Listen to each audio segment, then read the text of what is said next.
এই ভাইরা, এই তোমাদেরকে বলছি, তোমরা যারা গেটের সম্মুখটাতে দাঁড়িয়ে আছো তোমাদেরকে বলছি, সামনে এসে বসা যায় না? এতক্ষণ মেলাতে মেয়েদের ধাক্কা মেরে এসে পেট শান্তি হয়নি, বোকা ছেলে এখন দাঁড়িয়ে থাকতে হবে? বিদ্যা বুদ্ধি তো একটু থাকা উচিত না? সব বিদ্যা কোরিয়ালি বাজারে বিক্রি করে খেলেন। সামনে বসুন, আমি আপনার দিনী ভাই, আপনারা আমি অনুরোধ করছি, আপনাকে আমি যে কোনো মূল্যেই সামনে আসা দেখতে চাচ্ছি। আপনি এসে সামনে জায়গায় বসে পড়ুন। কথা বলতে গিয়ে যখন হক কথা চলে আসবে তখন হয়তো আমার সব কথা আপনার বিপক্ষে চলে যেতে পারে। যদি আমার সমস্ত কথা আপনার বিপক্ষে চলে যায় তাহলে আপনি এখান থেকে উঠে চলে যাবেন না তো ইনশাল্লাহ? বসে থাকবো একটু, কথা তিতা লাগলে একটু বসবেন, কথা মিঠা লাগলে একটু বসবেন। উঠে গিয়ে এই জালসার, এই সভার বিশৃঙ্খলা সৃষ্টি করবেন না ইনশাল্লাহ। ইনশাল্লাহ, ইনশাল্লাহ। আমি বলতে চাচ্ছিলাম, আমাদের হক পাড়া প্রতিবেশীর অধিকার বা পাড়া প্রতিবেশীর সাথে ভালো আচরণ করা। আজ থেকে 1450 বছর পূর্বে মুহাম্মদ সাল্লাল্লাহু আলাইহি সাল্লাম যে সমস্ত পাপের কারণে জাহান্নামের কথা ঘোষণা করেছেন, আজ থেকে 1450 বছর পূর্বে মক্কার মরুভূমিতে যাদের কথা আল্লাহ বলেছেন যারা মুমিন নয়, সেই সব মানুষের মধ্যে এক শ্রেণীর মানুষ যারা পাড়া প্রতিবেশীর সাথে ভালো আচরণ করে না। এরা মুমিন নয় যেমন, জান্নাতে যাবে নাও তেমন। সম্মানিত কোরিয়ালির মানুষ, হরিশ্চন্দ্রপুর ভালুকার মানুষ, আপনাদের প্রতি আমার জোরালো আবেদন এতটুকু যে পৃথিবীতে যদি 30 বছর জীবন যাপন করেন, পৃথিবীতে যদি 40 বছর জীবন যাপন করেন, এই 40 বছর জীবনীতে, 30 বছর জীবনীতে, 60 বছর জীবনীতে যে কোনো মূল্যে পাড়া প্রতিবেশীর সাথে ভালো আচরণ করা লাগবে। যদি পাড়া প্রতিবেশীর সাথে ভালো আচরণ করতে না পারেন তাহলে জান্নাত যাওয়া যাবে না যেমন, মুমিনও হওয়া যাবে না তেমন। অতএব মুমিন ব্যক্তি ছাড়া কেউ জান্নাতে যেতে পারে না। আজ থেকে আমাদের নবী 1450 বছর পূর্বে মক্কার মরুভূমিতে বললেন, আল্লাহর কসম ওই লোকটা মুমিন নয়, আল্লাহর কসম ওই লোকটা মুমিন নয়, আল্লাহর কসম ওই লোকটা মুমিন নয়। আল্লাহ নবী একটা কথাকে 3 বার বললেন। তাই আমরা মাঝে মাঝে রাসূলের সুন্নাত অনুযায়ী কোনো কথাকে 2 বার অথবা 3 বার বলি, এটা রাসূলের সুন্নাত। আল্লাহ নবী যখন কোনো কথাকে বেশি প্রাধান্য দিতেন, মাররাতাইন আও সালাসা, হয়তো আল্লাহ নবী 2 বার বলতেন, নয়তো 3 বার বলতেন। তাই মাঝে মাঝে আমরাও বলে থাকি রাসূলের সুন্নাত অনুযায়ী। অতএব ওই ব্যক্তি মুমিন নয় বলতেই মুহাম্মদ সাল্লাল্লাহু আলাইহি সাল্লামকে সাহাবায়ে কেরামগণ জিজ্ঞাসা করে বসলেন, ইয়া রাসূলুল্লাহ, কে সেই ব্যক্তি যার ব্যাপারে কসম কেটে বলছেন, যার ব্যাপারে কসম করে বলছেন যে ওই লোকটা আল্লাহর কসম মুমিন নয়, ওই ব্যক্তি কে? আমরাও তো জানতে চাই, একটু বলেন না। এই কথা সাহাবীরা জিজ্ঞাসা করতেই আল্লাহ নবী বললেন, আল জারু লা ইয়ামানু জারুহু বাওয়াকা, যে তার পাড়া প্রতিবেশীকে দুঃখ কষ্ট দেয় সে লোকটা মুমিন নয়।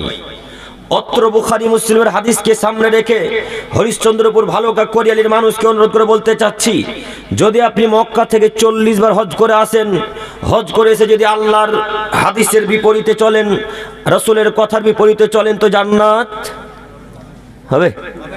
হবে না। অতএব পাড়া প্রতিবেশীর সাথে যে কোনো মূল্যে ভালো আচরণ করা লাগবে। একটু সম্মানিত দিনী ভাই ও বোন, আপনাদের আমি দৃষ্টি আকর্ষণ করে আপনাদেরকে বারবার বলতে চাচ্ছি, পৃথিবীতে যতদিন বেঁচে থাকবেন ততদিন পর্যন্ত যে কোনো মূল্যে পাড়া প্রতিবেশীর হক যেমন আদায় করা লাগবে, ভাই বোনেরও হক ঠিক তেমনি আদায় করা লাগবে, পিতামাতারও ঠিক তেমনি হক আদায় করা লাগবে। এখন হাজারের কথা বললে ভুল হবে, 1,99,999টা মানুষ তার ভাই বোনের হক আদায় করে না, 1,99,999টা মানুষ ভাই বোনের হক আদায় করে না, পাড়া প্রতিবেশীর হক আদায় করে না।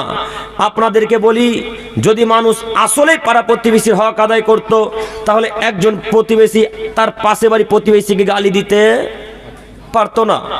এখন আমরা কোরিয়ালি বাজার কেন, সারা পৃথিবীর দিকে নজর ঘুরে যদি দেখতে চাই তাহলে দেখতে পাবো পাড়া প্রতিবেশীর সাথে 1,999টা লোকেরই মিল নাই আছে। যেমন সমাজে 200টা বাড়ি, তার মধ্যে 20টা বাড়ি আলাদা আর 180টা বাড়ি একদিকে। এদের যদি শিক্ষিত বলেন তাহলে অশিক্ষিত কারা? হ্যাঁ, 200টা পরিবার থাকার পরে যদি 30টা লোক আলাদা হয়ে যেতে হয়, 300 পরিবার থাকার পরে যদি 40টা পরিবার আলাদা হয়ে যেতে হয়, তাহলে এদের মতো অযোগ্য মানুষ, অযোগ্য সর্দার, অযোগ্য সভাপতি, অযোগ্য ক্যাশিয়ার পৃথিবীতে আছে এটা আমরা মনে করি না। এরা এইভাবে চলাচল করে কেন? যে কোনো মূল্যে পাড়া প্রতিবেশীর সাথে ভালো আচরণ করা লাগবে। পাড়া প্রতিবেশীর সাথে যদি ভালো আচরণ না হয়, তো আপনি যতই সলাত আদায় করেন, যতই তাহাজ্জুদের সলাত পড়েন, যতবার আল্লাহ তাআলাকে ডাকেন, আল্লাহ তাআলা এই ডাকে সাড়া দিবেন না। ক্যামেরাম্যান ভাই, আপনার ক্যামেরা বন্ধ হয়ে গেছে, আপনি একটু এই ক্যামেরার সামনে এসে ক্যামেরাটা ঠিক করুন। আপনারা একটু এখানে থাকুন না, বাইরে চলে যাচ্ছেন কেন? প্রোগ্রাম শেষে চলে যান, একটু সামনে থাকা যায় না? আসুন একটু, আপনি তাড়াতাড়ি আসুন, মায়েরা দেখতে পাচ্ছে না। সম্মানিত উপস্থিতি, বলছিলাম মুমিন যদি হতে হয় তাহলে পাড়া প্রতিবেশীর সাথে ভালো আচরণ করতে পারবো না আজকে থেকে ইনশাআল্লাহ। ফোন নাম্বার নেই, ফোন নম্বরে ফোন করেন। সম্মানিত উপস্থিতি, বলছিলাম যদি মুমিন ব্যক্তি হতে হয় তাহলে কি করা লাগবে আমাদেরকে? পাড়া প্রতিবেশীর সাথে ভালো আচরণ করা লাগবে, ভাই বোনের সাথে ভালো আচরণ করা লাগবে। এখন ভাই বোনের সাথে কিভাবে আচরণ করবে, বোনি বা দাদার সাথে কিভাবে আচরণ করবে? কোরিয়ালেতে হাজারো মানুষ এরকম আছে যারা বোনের জমি এখন পর্যন্ত দখল করে আছে। নাই, শুধু বোনের জমি কেন, মাদ্রাসার লোকও যে পাড়া প্রতিবেশী জমি দখল করে আছে, এই কথা এখন কে বলবে? এই কথা বলতে গেলে আব্দুল করিম খারাপ। সেই জন্য প্রথম বাক্যে বলেছিলাম, কথা আপনার পক্ষেও যেতে পারে, কথা আপনার বিপক্ষেও যেতে পারে। ও কোরিয়ালির মানুষ, আপনাকে বলি, বোনের সাথে ভালো আচরণ না করলে মুমিন হওয়া যায় না, ভাইয়ের সাথে ভালো আচরণ না করলে মুমিন হওয়া যায় না। আপনার বাপের জমি যদি পান আপনি 1 বিঘা, বোন জমি পাবে 8 বিঘা। আপনি যদি পান 10 কাঠা, আপনার বোন জমি পাবে 5 কাঠা। না, কথা ভুল হচ্ছে নাকি? কথা তো ঠিকই হচ্ছে মনে হচ্ছে। তো আপনাকে বলে, এই যুবক, এই যুবক ভাই, তোমাকে বলছি, তুমি দেখো তোমার দাদুর 4টে ছেলে মেয়ে। কয়টা? 4টে ছেলে মেয়ে, 2টা মেয়ে 2টা ছেলে।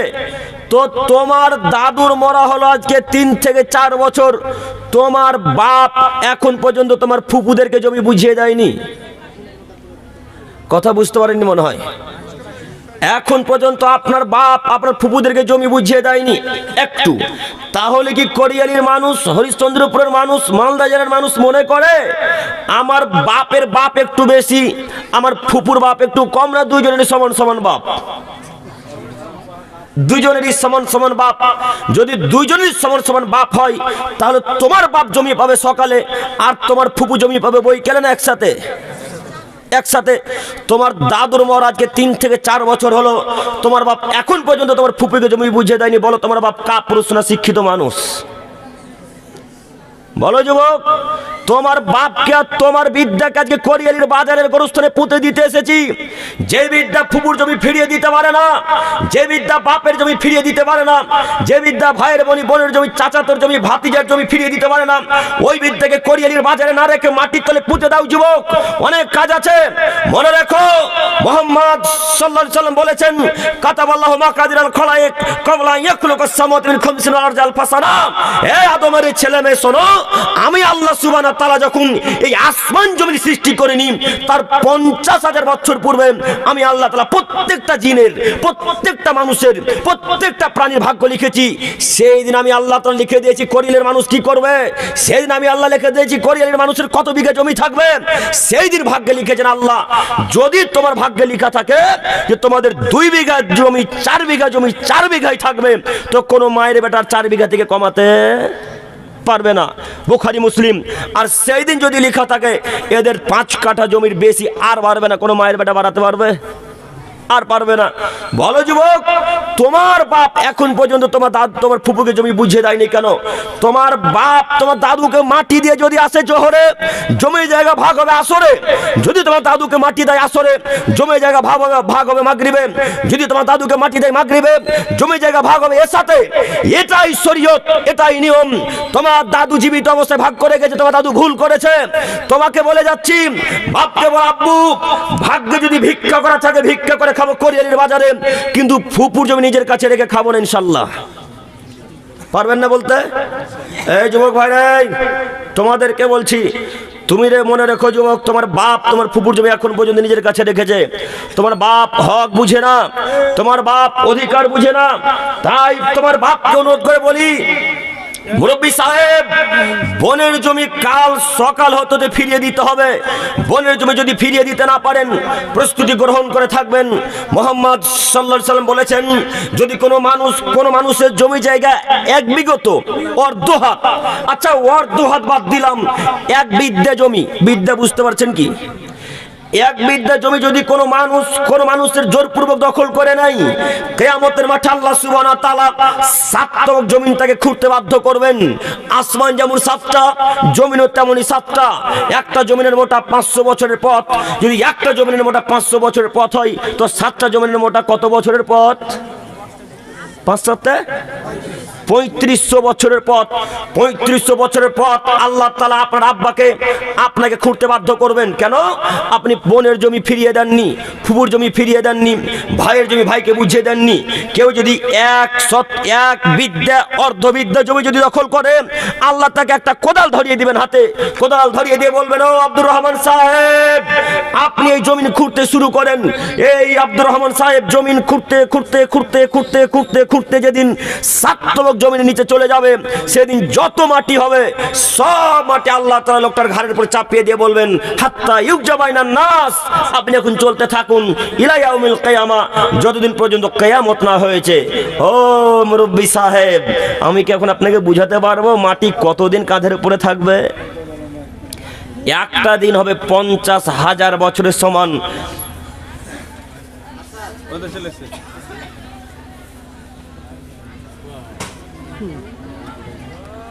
এইভাবে বারবার ডিস্টার্ব হলে হয়।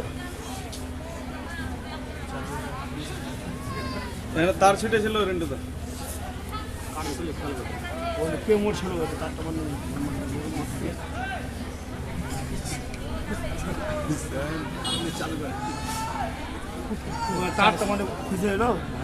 আচ্ছা আচ্ছা, ওইটা ঠিক হয়ে গেছে কি? আচ্ছা আপনি বসে যান এবার, আপনি বসে যান ভাই। চেক করে না, ওদিকে চেক করে না। সম্মানিত উপস্থিতি, বলছিলাম একটা দিন যদি 50,000 বছরের সমান হয়, তো 2 দিন যদি আল্লাহ মাটি ঘাড়ের উপর রাখে, তো কত বছর মাটি ঘাড়ের উপরে থাকবে? কথা বুঝতে পারেন না আপনারা? একটা দিন যদি 50,000 বছরের সমান হয়, তো আল্লাহ যদি 2 দিন আপনার মাটি ঘাড়ের উপর রাখে, তো কত বছর মাটি ঘাড়ের উপর থাকবে? এটা হলো কথা, ঠিক। 1,00,000 বছর যাবত মাটি আপনার ঘাড়ের উপরে থাকবে। ও মুরব্বী সাহেব, আপনি তো বনের জমি 3 কাঠা দখল করে আছেন, এখন কত বছর রাখতে হবে? এখন কতদিন মাটি ঘাড়ের উপরে থাকবে? বিদ্যা তো নাই এ কথা জানি, বুদ্ধিও কি নাই? পাড়া প্রতিবেশী দিকে কাউকে দেখেননি যে বনের জমি বোনকে ঘুরিয়ে দিতে হয়, ফিরিয়ে দিতে হয়? বোন যতবার জমি করিয়ে নিতে চাইতে এসেছে, ততবার বলেছেন, যা তোর জমি জায়গা নিয়ে চলে যা, আর তুই আমার বাড়িতে ডিহিতে উঠবি না। বোন তখন নিরুপায় হয়ে ভাইয়ের বাড়িতে থাকতে হবে। এদিকে স্বামী যদি মারে, তো এসে কার বাড়িতে আশ্রয় নেবে? ভাইয়ের বাড়িতে। তো বোন তখন নিরুপায় হয়ে বলছে, ভাইয়া 3 কাঠা জমি তোমার কাছে রেখে দাও, আমার সুবিধাতে তোমার কাছে আসতে হবে। নিরুপায় হয়ে তোমার মামাকে জমি দিয়েছে, বলো তোমার মামা অপরাধী নয়? সম্মানিত মুরব্বী সাহেব, আপনাকে বলতে চাচ্ছিলাম, অধিকার দেখাতে হবে। বোনকে জমি বুঝিয়ে দিতে না পারলে প্রস্তুতি গ্রহণ করে থাকুন। কিয়ামতের মাঠে আল্লাহ সুবহানাহু ওয়া তাআলা বোনের জমি আল্লাহ তাআলা বুঝিয়ে দিবেন বোনকে। সম্মানিত দিনী ভাই, 1 বিঘা জমির 1 বিঘা নেকি বুঝিয়ে দেওয়া লাগবে। 1 শতক জমির নেকি 1 শতক জমির নেকি কিয়ামতের মাঠে দিয়ে দেওয়া লাগবে। এর নাম কিয়ামতের মাঠ। সেদিন কোনো মায়ের বেটা রাজত্ব চলবে না। সেদিন আল্লাহ তাআলা বলবেন, লিমানিল মুলকুল ইয়াউম, এই পৃথিবীর রাজা তোমরা বলো, আজ রাজত্ব কার? আজকে ক্ষমতা কার? আজকে বাদশাহী কার? আজকে রাজত্ব কার? তখন যত প্রধানমন্ত্রী, যত রাষ্ট্রপতি, যত রাজা গ্রামের মানুষ, প্রধানমন্ত্রী সবাই এক বাক্যে উত্তর আল্লাহকে বলবে, আল্লাহ রাজত্ব আপনার, আল্লাহ ক্ষমতা আপনার, আল্লাহ রাজত্ব আপনার, আপনি আজকে যা করবেন তাই হবে। সেই দিন আল্লাহ তাআলা ক্ষমতা নিয়ে বসবেন।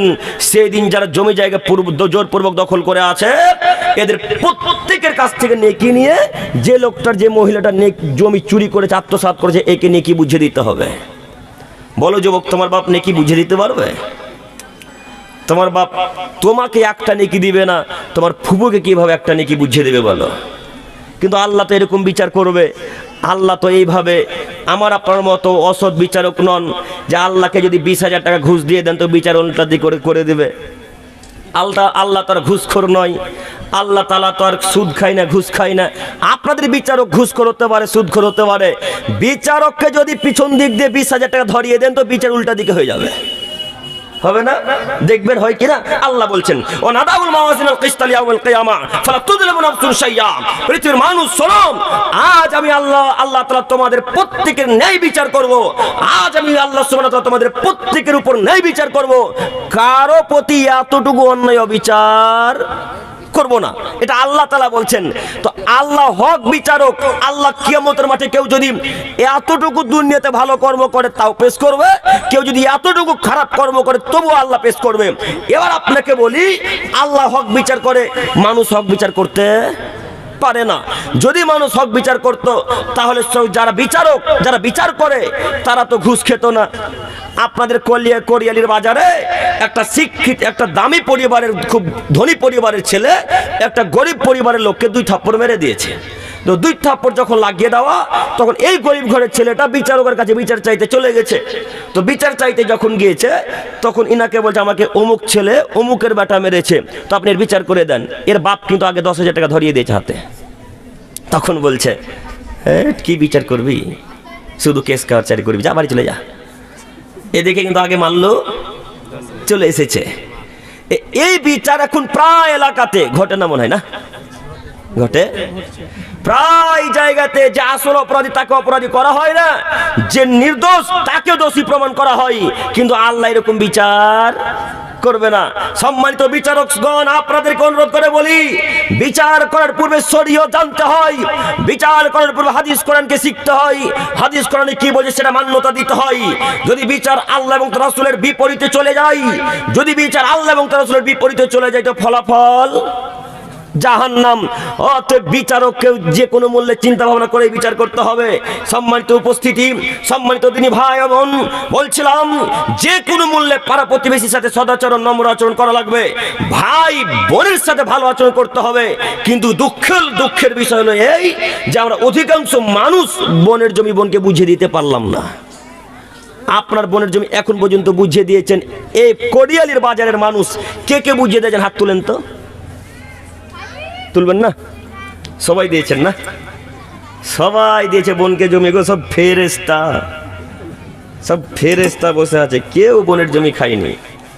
খোঁজ খবর নিয়ে দেখা যাচ্ছে প্রায় লোকই বোনের জমি আত্মসাৎ করে আছে, তাই না? আপনাকে আমি আর বোঝাতে পারি না কেন, আপনার শরীরে এখন রক্ত আছে। যেদিন শরীর থেকে রক্ত চলে যাবে, যেদিন শ্বাস প্রশ্বাস আর চলবে না, সেদিন বোঝা যাবে ক্ষমতা কি জিনিস। সেদিন বোঝা যাবে দাপট কাকে বলে, সেদিন বোঝা যাবে ক্ষমতা কাকে বলে।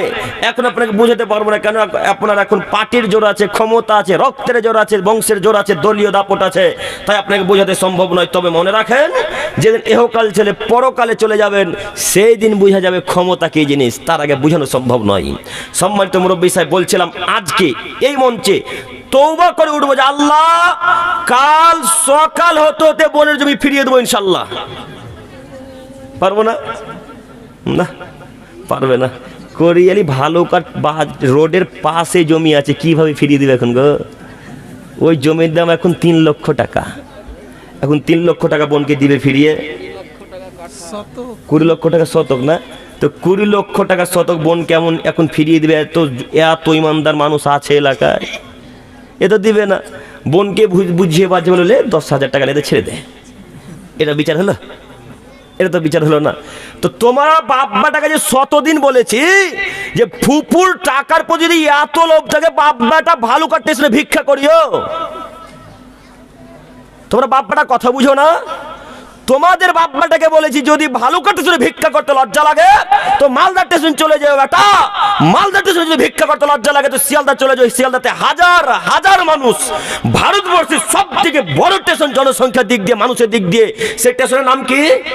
শিয়ালদা, এত বড় শিয়ালদাতে যত লোক আটে ভারতবর্ষের কোন জায়গাতে এত লোক একসাথে আটে না। ওইখানে ভিক্ষা করতে বসো, হাজার হাজার লোক টাকা দিবেন। ওইখানে ভিক্ষা করে করে করে করে করে করে করে করে করে যেদিন 20 লক্ষ টাকা হবে, সেদিন বাপ বেটা কলকাতা থেকে এসে করিয়ালি বাজারে কোনো জায়গাতে জমি কিনে তারপরে বাড়ি ঢুকিও। ফুপুর জমি নিজের কাছে রেখো না। ভিক্ষা করে জমি কিনে বেটা বাঁচার পথ আছে কিয়ামতের মাঠে, কিন্তু ফুপুর জমি নিজের কাছে রেখে বাঁচার পথ নেই। দেখি কোন মায়ের বেটা বলেছে ফুপুর জমি নিজের কাছে রেখে জান্নাত যাবে, অসম্ভব, কখনো নয়। এই লোকটা যদি মক্কা কাবা শরীফে গিয়ে ভিক্ষা চাই, এর পাপ ক্ষমা হবে না। এই লোকটা কাবার গিলাফ ধরে যদি ভিক্ষা চাই, এর পাপ ক্ষমা হবে না। পাপ 2 ভাগে বিভক্ত, 1 আল্লাহর সাথে জড়িত পাপ, 2 মানুষের সাথে জড়িত পাপ। মানুষের সাথে জড়িত যেগুলো পাপ, ওইগুলো আল্লাহ ক্ষমা করবে না। এখন বনের জমি দখল করেছেন, কিভাবে আল্লাহ ক্ষমা করবে? এ কথা আপনাকে আমি কি দিয়ে বুঝাই? সম্মানিত মুরব্বী সাহেব, বলছিলাম আপনাদের গ্রামের এলাকার মানুষের অবস্থা যেমন, ঠিক আপনাদের মেম্বারের অবস্থা ঠিক তেমন। আপনাদের মেম্বারের অবস্থা যেমন, তেমন ডিলারের অবস্থা ঠিক তেমন। কেউ হক আদায় করতে জানে না, কেউ ন্যায় বিচার করতে জানে না। ওইদিকে মমতা খালা ওই নবান্নতে বলেছে, করিয়ালির বাজারে যত মানুষ আছে প্রত্যেকটা লোক মাথা পিছু 4 কিলো 5 কিলো করে গম দিতে হবে। এখন ডিলার সাহেব 3 কিলো করে গম দেয়। হ্যাঁ, কথা মিলে না মনে হয়, কথা মিলছে? নবান্নতে মমতা খালা বলল যে প্রত্যেকটা করিয়ালির মানুষের মাথা পিছু 5 কিলো করে চাল দিবে। এখন ডিলার সাহেব এসে দিয়েছে 3.5 কিলো 4 কিলো করে চাল, 1 কিলো চাল তার বাড়িতে। এটা মনে হয় ন্যায় বিচার নাকি? এটা ন্যায় বিচার নয় তো? আমরা তো এটাই ভেবেছি ন্যায় বিচার। নইলে মানুষ মুখ খোলে না কেন? নইলে মানুষ প্রতিবাদ করে না কেন? মানুষ আর কতদিন চুপ থাকবে? একটু এই ডিলার সাহেব ওই মানুষের চাল মেরে খেয়ে হজ করতে চলে গেছে মক্কায়। এই ভাই রে, এদিকে দেখেন, কোথায় হজ করতে গেছে? মক্কায়। হজ কিন্তু এখন 2 জায়গায় হয়, জানেন না? একটা হজ হয় মক্কায়, আর যাদের টাকা পয়সা নেই তারা হজ করতে যাবে ফুরফুরা শরীফে, মুরগি নিয়ে হজ হয়ে যাবে। হবে না? শ্রোতারা যে বলছে সুবহানাল্লাহ, তো হজ হলো কেন? কিভাবে হলো? বক্তা আপনার বলছে, আপনার বক্তা এইভাবে আমাদের মতো চেয়ারে বসে বলছে, যাদের টাকা আছে পৃথিবীর মানুষ 24 পরগনায় তারা হজ করতে যাবে মক্কায়, যাদের টাকা পয়সা কম আছে তারা হজ করতে যাবে ফুরফুরাতে মুরগি নিয়ে। হজের মতো নাকি পাবে? তখন আমিও বললাম যে ফুরফুরাতে হজের মতো নিয়ে কি হয়? এটা তো চূড়ান্ত মিথ্যা কথা। ফুরফুরাতে গেলে জাহান্নামে টিকিট মিলে, কথা সত্য কথা। কথা বুঝতে পারলেন না মনে হয়? ফুরফুরাতে কোন মায়ের বেটা বললো হজ হবে? অসম্ভব, কখনো হয়। আজ থেকে পৃথিবীর 50,000 বছর পর যদি সারা পৃথিবীর মানুষ মিলে মক্কার চাইতে একটা ভালো দামি কাবাঘর তৈরি করে, আর ওই কাবাঘর যদি সারা পৃথিবীর মানুষ হজ করতে যায়, তবু এদের হজ আর হবে না। কেন? হজ একজনের কথাতে হয়, তার নাম মুহাম্মদ সাল্লাল্লাহু আলাইহি ওয়াসাল্লাম। তিনি বলেছেন হজ যদি কেউ করতে এখানে আসা লাগবে, মক্কাতে যাওয়া লাগবে, অতএব হজ ওখানেই করতে হবে। সম্মানিত মুরব্বী সাহেব, এই আপনাদের মেম্বার সাহেব আর ডিলার সাহেব মানুষের চাল ডাল টাকা পয়সা মেরে হজ করতে চলে গেছে মক্কাতে। মক্কাতে হজ করতে গিয়ে কাবার গিলাফকে ধরে মাথা ঠুকে ঠুকে ঠুকে ঠুকে রক্ত বের করে দিয়েছে কপাল দিয়ে। রক্ত বের করে দিয়ে এক পর্যায়ে এবার আল্লাহকে বলতে শুরু করেছে, আল্লাহ তুমি বড় দয়াবান, তুমি বড় ক্ষমাবান, তুমি বড় রহমান, তুমি বড় খালিক, তোমার দরবারে ভিক্ষা চাইছি। তুমি তো ক্ষমার সাগর, দয়ার আধার, তুমি আমাদেরকে ক্ষমা করতে পারো। অতএব আশা নিয়ে কাবার গিলাফে তোমার কাছে ভিক্ষা চাইছি। আল্লাহ তুমি আমার পাপ ক্ষমা করো। আল্লাহ আমি করিয়ালির মানুষের চাল মেরে খেয়েছি, তুমি ক্ষমা করো। আল্লাহ আমি করিয়ালির মানুষের রাস্তার টাকা মেরে খেয়েছি, তুমি ক্ষমা করো। এইভাবে ওই মেম্বার আর ডিলার সে ভিক্ষা চাইছে আল্লাহর কাছে। তখন আল্লাহ তাআলা এক পর্যায়ে বলবেন, ও মেম্বার সাহেব, ও ডিলার সাহেব, চাল যে আমার নয় গো, চাল যে করিয়ালির মানুষের। ভিক্ষা চাইলে এখন করিয়ালির মানুষের কাছে ভিক্ষা চাইতে হবে। আমি আল্লাহ পাপ যদি ক্ষমা করে দিই, আমি আল্লাহ অত্যাচারী। মনে রাখো মুসলিম মিসকাতের হাদিস, আমি আল্লাহ আমার উপর অত্যাচার করে হারাম করেছি, আমি আল্লাহ আমার বান্দার উপর অত্যাচার করে হারাম করে দিয়েছি। অতএব আমি আল্লাহ কখনো কোনো মানুষের উপর অন্যায় অবিচার করব না। যাও পশ্চিমবঙ্গে ফিরে গিয়ে মালদা জেলার করিয়ালি গ্রামে গিয়ে বলো, গ্রামের মানুষ আমি তোমাদের চাল মেরে রেখেছি, তুমি আমাকে ক্ষমা করো। এখন এই ডিলার ক্ষমাও চাইতে পারবে না পাড়া প্রতিবেশীর কাছে, এখন এই পাপ ক্ষমাও হবে না। ক্ষমা চাইতে পারবে? কত লোকের কাছে ক্ষমা চাইবে? হিন্দুকেও চাল দিয়েছে, খ্রিস্টানকেও দিয়েছে, বৌদ্ধকেও দিয়েছে, সাঁওতালকেও দিয়েছে, আপনাদেরকেও দিয়েছে। এখন কার কাছে ভিক্ষা চাইবে? এখন ভিক্ষা চাইবে না, যা পারবে না যেমন চাইতে, তারপর ক্ষমাও হবে না। অতএব আপনাকে বলি, ওর যদি হিসাব বিচার হয়, আপনি 10 বিঘা জমি বনের দখল করে আছেন, আপনার মনে বুঝি হিসাব হবে না? হবে? আপনারও হিসাব হবে। 10 বিঘা তো বহু দূরের কথা। আরে আমাদের এলাকা যদি কেস ছিল, আপনাদের এলাকার কেসে যদি 1 টাকা এদিক ওদিক করে, এরও বিচার ফাইসালা কিয়ামতের মাঠে হবে। কি হিসাব করেছেন? সম্মানিত মুরব্বী সাহেব, বলছিলাম আজকের পর থেকে যত মানুষের জমি জায়গা দখল করে আছেন, প্রত্যেকটা মানুষের কাছে আমার অনুরোধ, আজকে ফিরিয়ে দিতে পারবো না, সকাল হতো তো ইনশাল্লাহ পারবেন। ইনশাল্লাহ ইনশাল্লাহ আপনি এতটুকু মাথায় কথা রাখবেন যে মানুষকে দুঃখ কষ্ট দিয়ে জান্নাত পাওয়া যায় না, এ কথাই চূড়ান্ত। অতএব আমি আপনাকে অনুরোধ জানাচ্ছি, নীতি পরিবর্তন করেন। এরপর আয়াত, মহান আল্লাহ তাআলা বলেন, ওয়াবুদুল্লাহ, পৃথিবীর মানুষ তোমরা আমার ইবাদত করবে, ওয়ালা তুশরিকু বিহি শাইআ, তোমরা আমার ইবাদতের সাথে কাউকে শরীক স্থাপন করবে না। জরুরি এখানে একটি কথা, যদিও আমাদের বিষয় আজকে এই কথার সাথে সম্পৃক্ত নয়, তারপরেও কথা বলতে আমি বাধ্য। এখন হাজারো যুবক যারা এখন পৃথিবীতে চলাচল করছে, তাদের ডান হাত অথবা বাম হাতে দেখবেন ওই কালো ধাগা অথবা বালা পরা আছে থাকে। তো এখন মনে হয় এই কোরিয়ালির গ্রামের মানুষের নাই বালা হাতে, কিছু কিছু আছে। ওই লোকটাকে আল্লাহ বলছেন, তোমরা কি লোকমানের কথা পড়নি? তোমরা কি লোকমানের কথা জানো না? লোকমান কি বলল? তার ছেলেকে বলল, ইয়া বুনাইয়া, হে আমার আদরের সন্তান, লা তুশরিক বিল্লাহ, তুমি আল্লাহর সাথে কাউকে জড়াইও না বেটা, ইন্না শিরকা লাযুলমুন আযীম, নিশ্চয় শিরক পৃথিবীর সবথেকে বড় অপরাধ। এ কথা কে কাকে বলছে বলেন তো? বাপ ছেলেকে বলছে। লোকমান তার ছেলেকে বলছে, আব্বু কোশ্চিন কালো পৃথিবীতে যতদিন বেঁচে থাকবে ততদিন পর্যন্ত আল্লাহর সাথে কাউকে শরীক স্থাপন করো না বেটা। এটা আল্লাহ তাআলার কথা, তিনি লোকমান হাকিমও বলছেন। তো লোকমানের কথা আল্লাহ এত পছন্দ করলেন, লোকমানের কথা আল্লাহ এত পছন্দ করলেন, এই যে কোরআন মাজিদ, এই কোরআন মাজিদের মধ্যে আল্লাহ তাআলা লোকমানের কথাকে পেশ করে দিয়ে সারা পৃথিবীর মানুষকে বাধ্য করলেন বলতে, হে পৃথিবীর মানুষ, লোকমান যে কথা তার ছেলেকে বলেছিল তোমরাও বলো। লোকমান বলতে পারে বেটা শিরিক করো না, লোকমান বলতে পারে বেটা মাজারে চাদর দিও না, লোকমান বলতে পারে বেটা হাতে তাবিজ দিও না, এ কথা লোকমান বলতে পারে। আপনি বলতে পারেন না? লোকমানও বাপ, আপনিও বাপ। লোকমান কোন নবী নন। শেখ লোকমান নবী ছিল? লোকমান নবী নয়। লোকমান একজন সাধারণ মানুষ, তবে খুব জ্ঞানী মানুষ, খুব দামি মানুষ, খুব পরহেজগার মানুষ। তাই তার কথাকে আল্লাহ কোরআন মাজিদের মধ্যে পেশ করলেন। সম্মানিত দিনী ভাই, সম্মানিত মুরব্বী সাহেব, লোকমান তার ছেলেকে ব্যাপারে বাধা দিচ্ছেন, আপনার বাধা দেওয়া উচিত।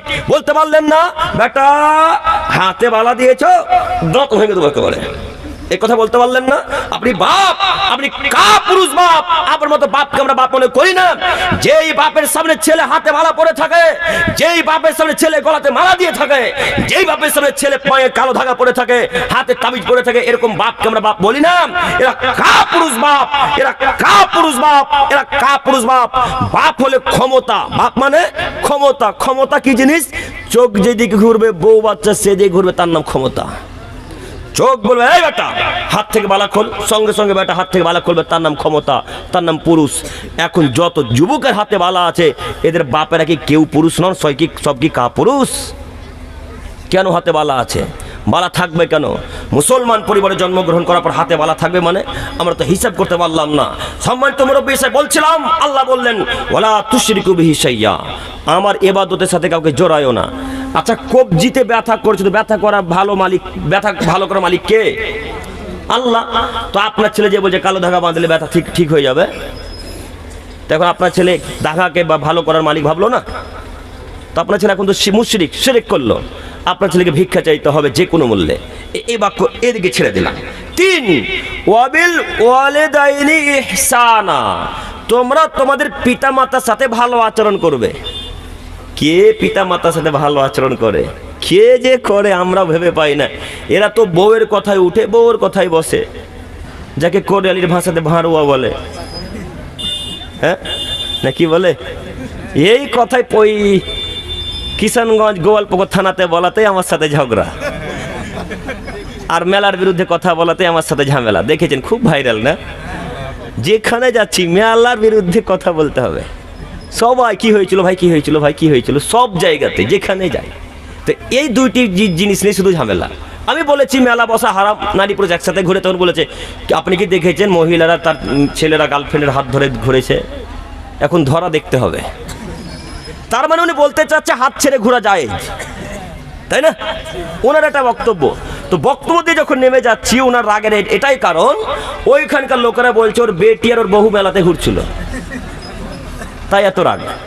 ওই যে বলেছি যত মহিলারা বাজারে ঘুরছিল কি সব কাপুরুষের মেয়ে, সব কি হিজড়াদের মেয়ে, এই কথা যখন বলেছি তখন ওর রাগ ধরে গেছে যে আমারও তো বেটি আছে মেলাতে, কথা বুঝেননি, আমারও তো মেয়ে আছে, তাই তার রাগ। তখন বলছে কে বললো মেলা দেওয়া যা হারাম, মেলা দেওয়া যায়। তো এই কথাটা আমি বলছি যে এরা তো মায়ের সাথে ভালো আচরণ করে না। বউ বলেছে তুমি যদি মাকে 10,000 টাকা দিয়েছো তোমাকে তালাক দেবো।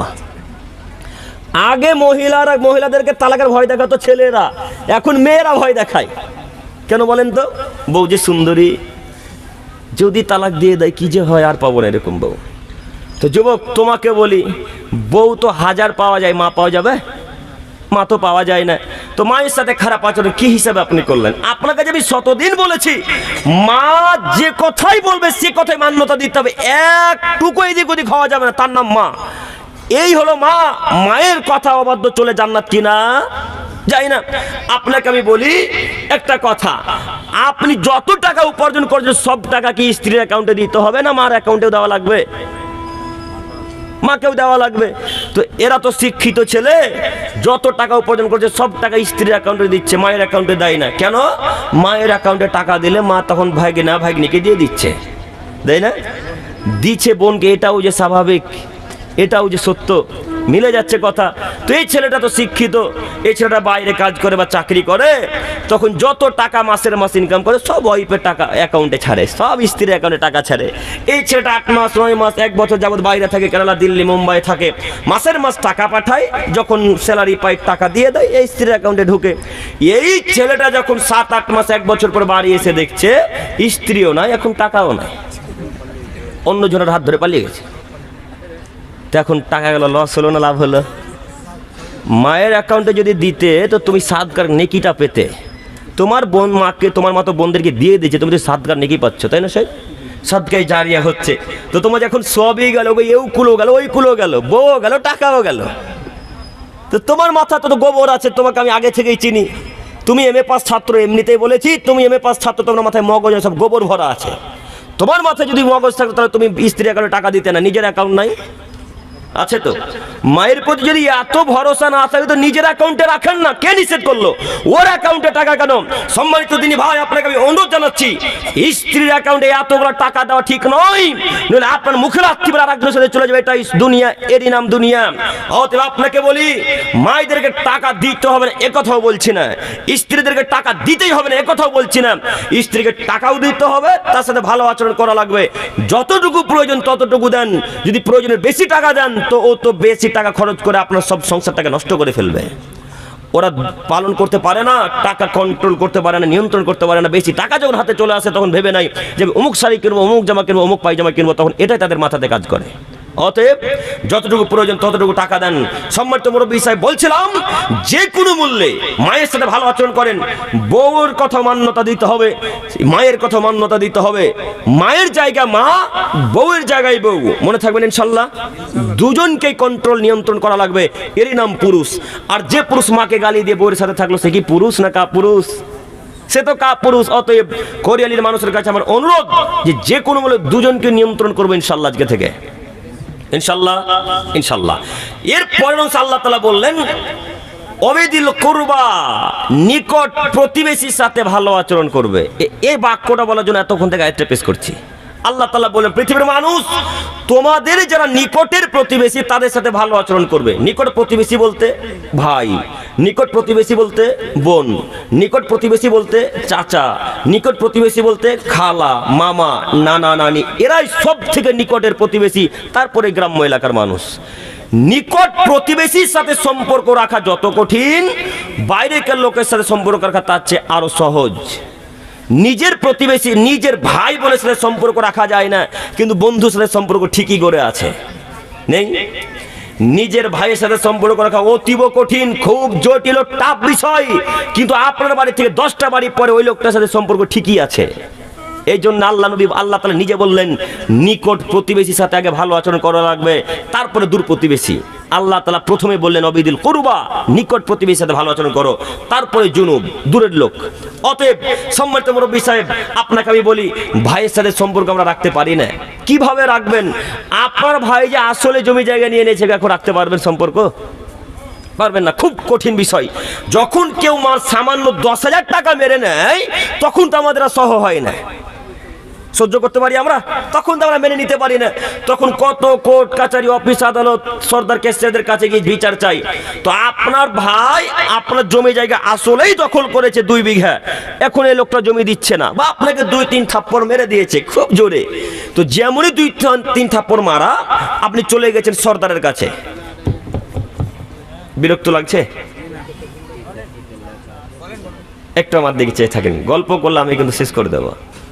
একটু আমার দিকে তাকান। আপনার বড় ভাই বা ছোট ভাই খুব ধনী মানুষ, টাকা আছে, আল্লাহ দিয়েছে অগাধ টাকা, তো আপনাকে 2-3 থাপ্পড় লাগিয়ে দিয়েছে। 2-3 থাপ্পড় যেমনই লাগিয়ে দেওয়া, সঙ্গে সঙ্গে আপনি সর্দারের কাছে বিচার চাইতে চলে গেছেন। তো বিচার চাইতে গেছেন যখন, তখন সর্দার বলছেন, ভাই ভাই সম্পর্ক মিটমাট করে নে, ছাড়, বাদ দে, যা, চলে যা, ভাই ভাই মিলে যা। আপনারা কিন্তু এ কথা সহ্য হলো না, যে না, আমার ভাই মারল, আমি কীভাবে মানিনি। গ্রামে 10টা লোক মার খেতে আমাকে দেখেছে, আমার তো একটা স্ট্যাটাস আছে, একটা আমার অহংকার আছে, এটা আপনি মেনে নিতে পারছেন না। তখন উনি যখন আপনার কথাকে অমান্য করে দিল, তখন আপনি চলে গেলেন এমএলএ এমপির কাছে। এমএলএ বলল, আরে যা ভাই ভাই বিচার করছিস কেন রে, যা, মেনে নে না।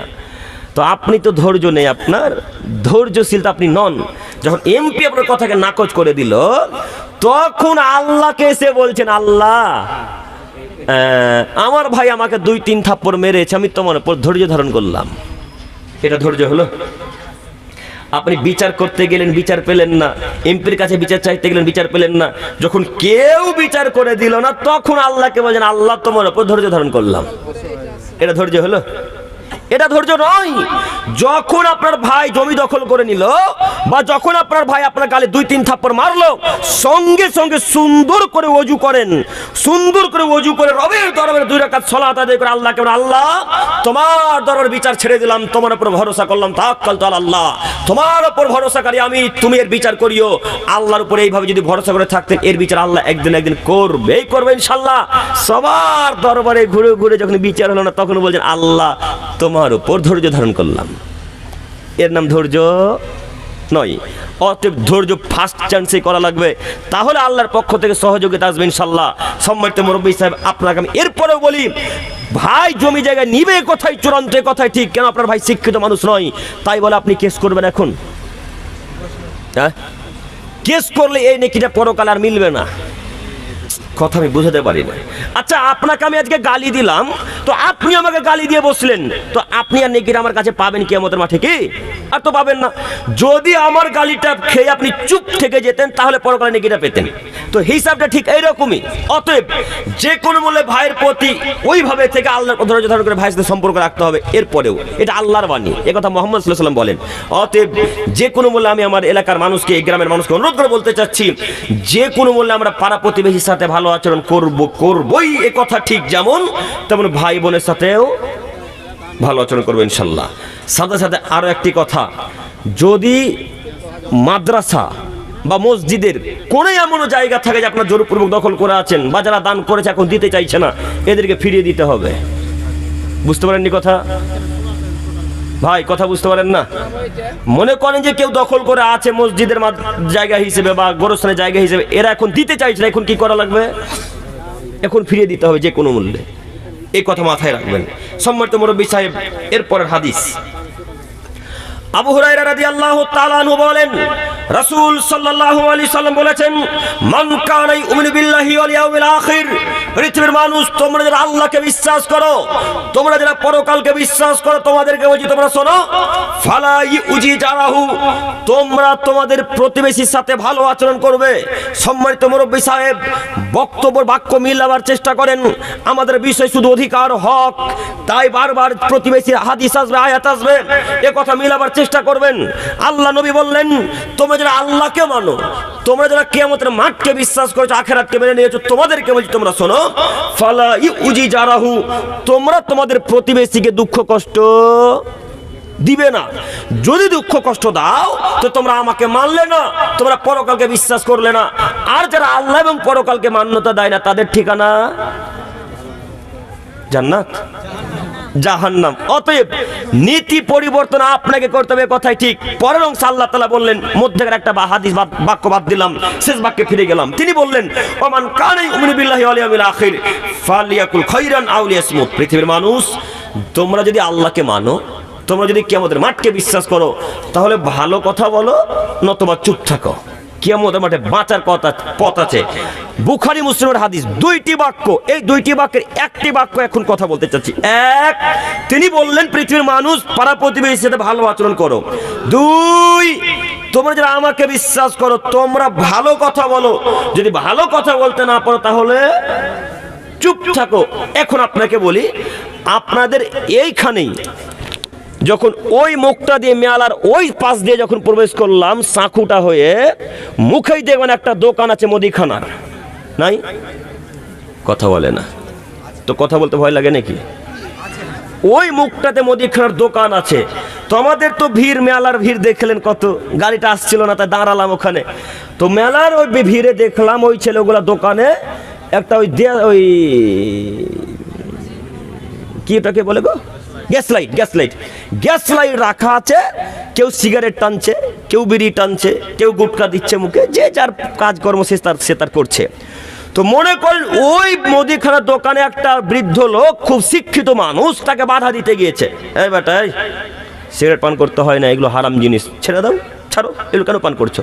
তখন চট করে আর একটা লোক পাশ থেকে উঠে গিয়ে বলছে, কে বলো সিগারেট পান করতে নেই, বিড়ি পান করতে হয় না, আমরা তো হুজুরের মুখে শুনেছি বিড়ি খাওয়া মাকরুহ। এই কথা একটা লোক বলল। তো আমাদের নবী বললেন, যদি ভালো কথা বলতে পারো তো বলো, নইলে মুখে বন্ধ রাখো। কিয়ামতের মাঠে বাঁচার পথ আছে।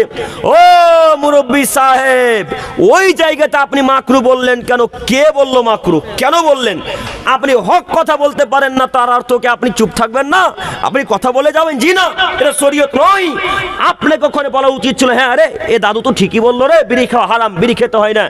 এই কথা যদি বলতে নাও পারতেন, তো আল্লাহ নবী আপনাকে মুখ বন্ধ করতে বললেন। মুখ বন্ধ করলেন না কেন? এই জন্য মুখ বন্ধ করলেন না যে আপনিও বিড়ি খোরতাই, হ্যাঁ, আপনিও গুটকা খোরতাই, আপনিও জর্দা পান খান, তাই আপনি মুখ বন্ধ করতে পারলেন না। নইলে একটা বৃদ্ধ লোক আর একটা 10-20 বছরের যুবককে বাধা দিচ্ছে, ওর পক্ষ থেকে সাপোর্ট না করে যুবকের পক্ষ থেকে সাপোর্ট কি হিসেবে করে আমরা তো বুঝতে পারলাম না। না কোরেলির মানুষ মনে করছে বিড়ি খাওয়া হালাল, মাকরুহ, হারাম। হারাম যদি মনে করলেন, তো আমি যদি কোরিয়ালি নতুন টোলা এই গ্রামের মানুষের পকেট এখন চেক করতে, এখনো বিড়িগুলো গুটকা পাবো, হ্যাঁ হ্যাঁ, পাওয়া যাবে না ভাই? না না, সব ফেরেশতা, তো সব একবারে বিড়িগুলোর মুখে লাথি মেরে আজকে এসেছে। আচ্ছা, আপনারা এমন একটা আয়াত বা নুসখা বা হাদিস বা কোনো সাহাবীদের কল বা ইমামদের কল এটা দেখাতে পারবেন বা পেয়েছেন যে এটাকে ভিত্তি করে আমরা বিড়ি খাচ্ছি? কেউ একজন পারবেন দেখাতে? কেউ যদি একজন দেখাতে পারেন, তো আমিও আজকে রাত্রে বা গাড়ির উপর বিড়ি খাবো ইনশাল্লাহ। পারবেন না? পারবেন না? কেউ পারবেন না। এ কথাই বোঝা যাচ্ছে যে কেউ যেমন প্রমাণ করতে পারবে না, তেমন এটা হারাম, একেবারে হারাম, চূড়ান্ত হারাম। এরপরও মানুষের পকেটে বিড়ি থাকে।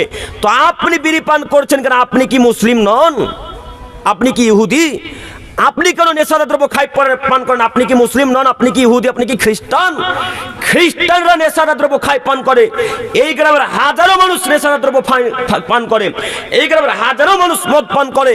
আমরা এলাকার মানুষ মনে করেছি কাউন্টারে যেটা মদ বিক্রি হয় সেটাই মদ, বিড়ি গুটখাকে আমরা মদ মনে করি না। তাই তো প্রায় কোরিয়ালির মানুষের বুক পকেটে বিড়ি আছে, প্রায় কোরিয়ালির মানুষের লুঙ্গির বরিন্দাতে গুল আছে।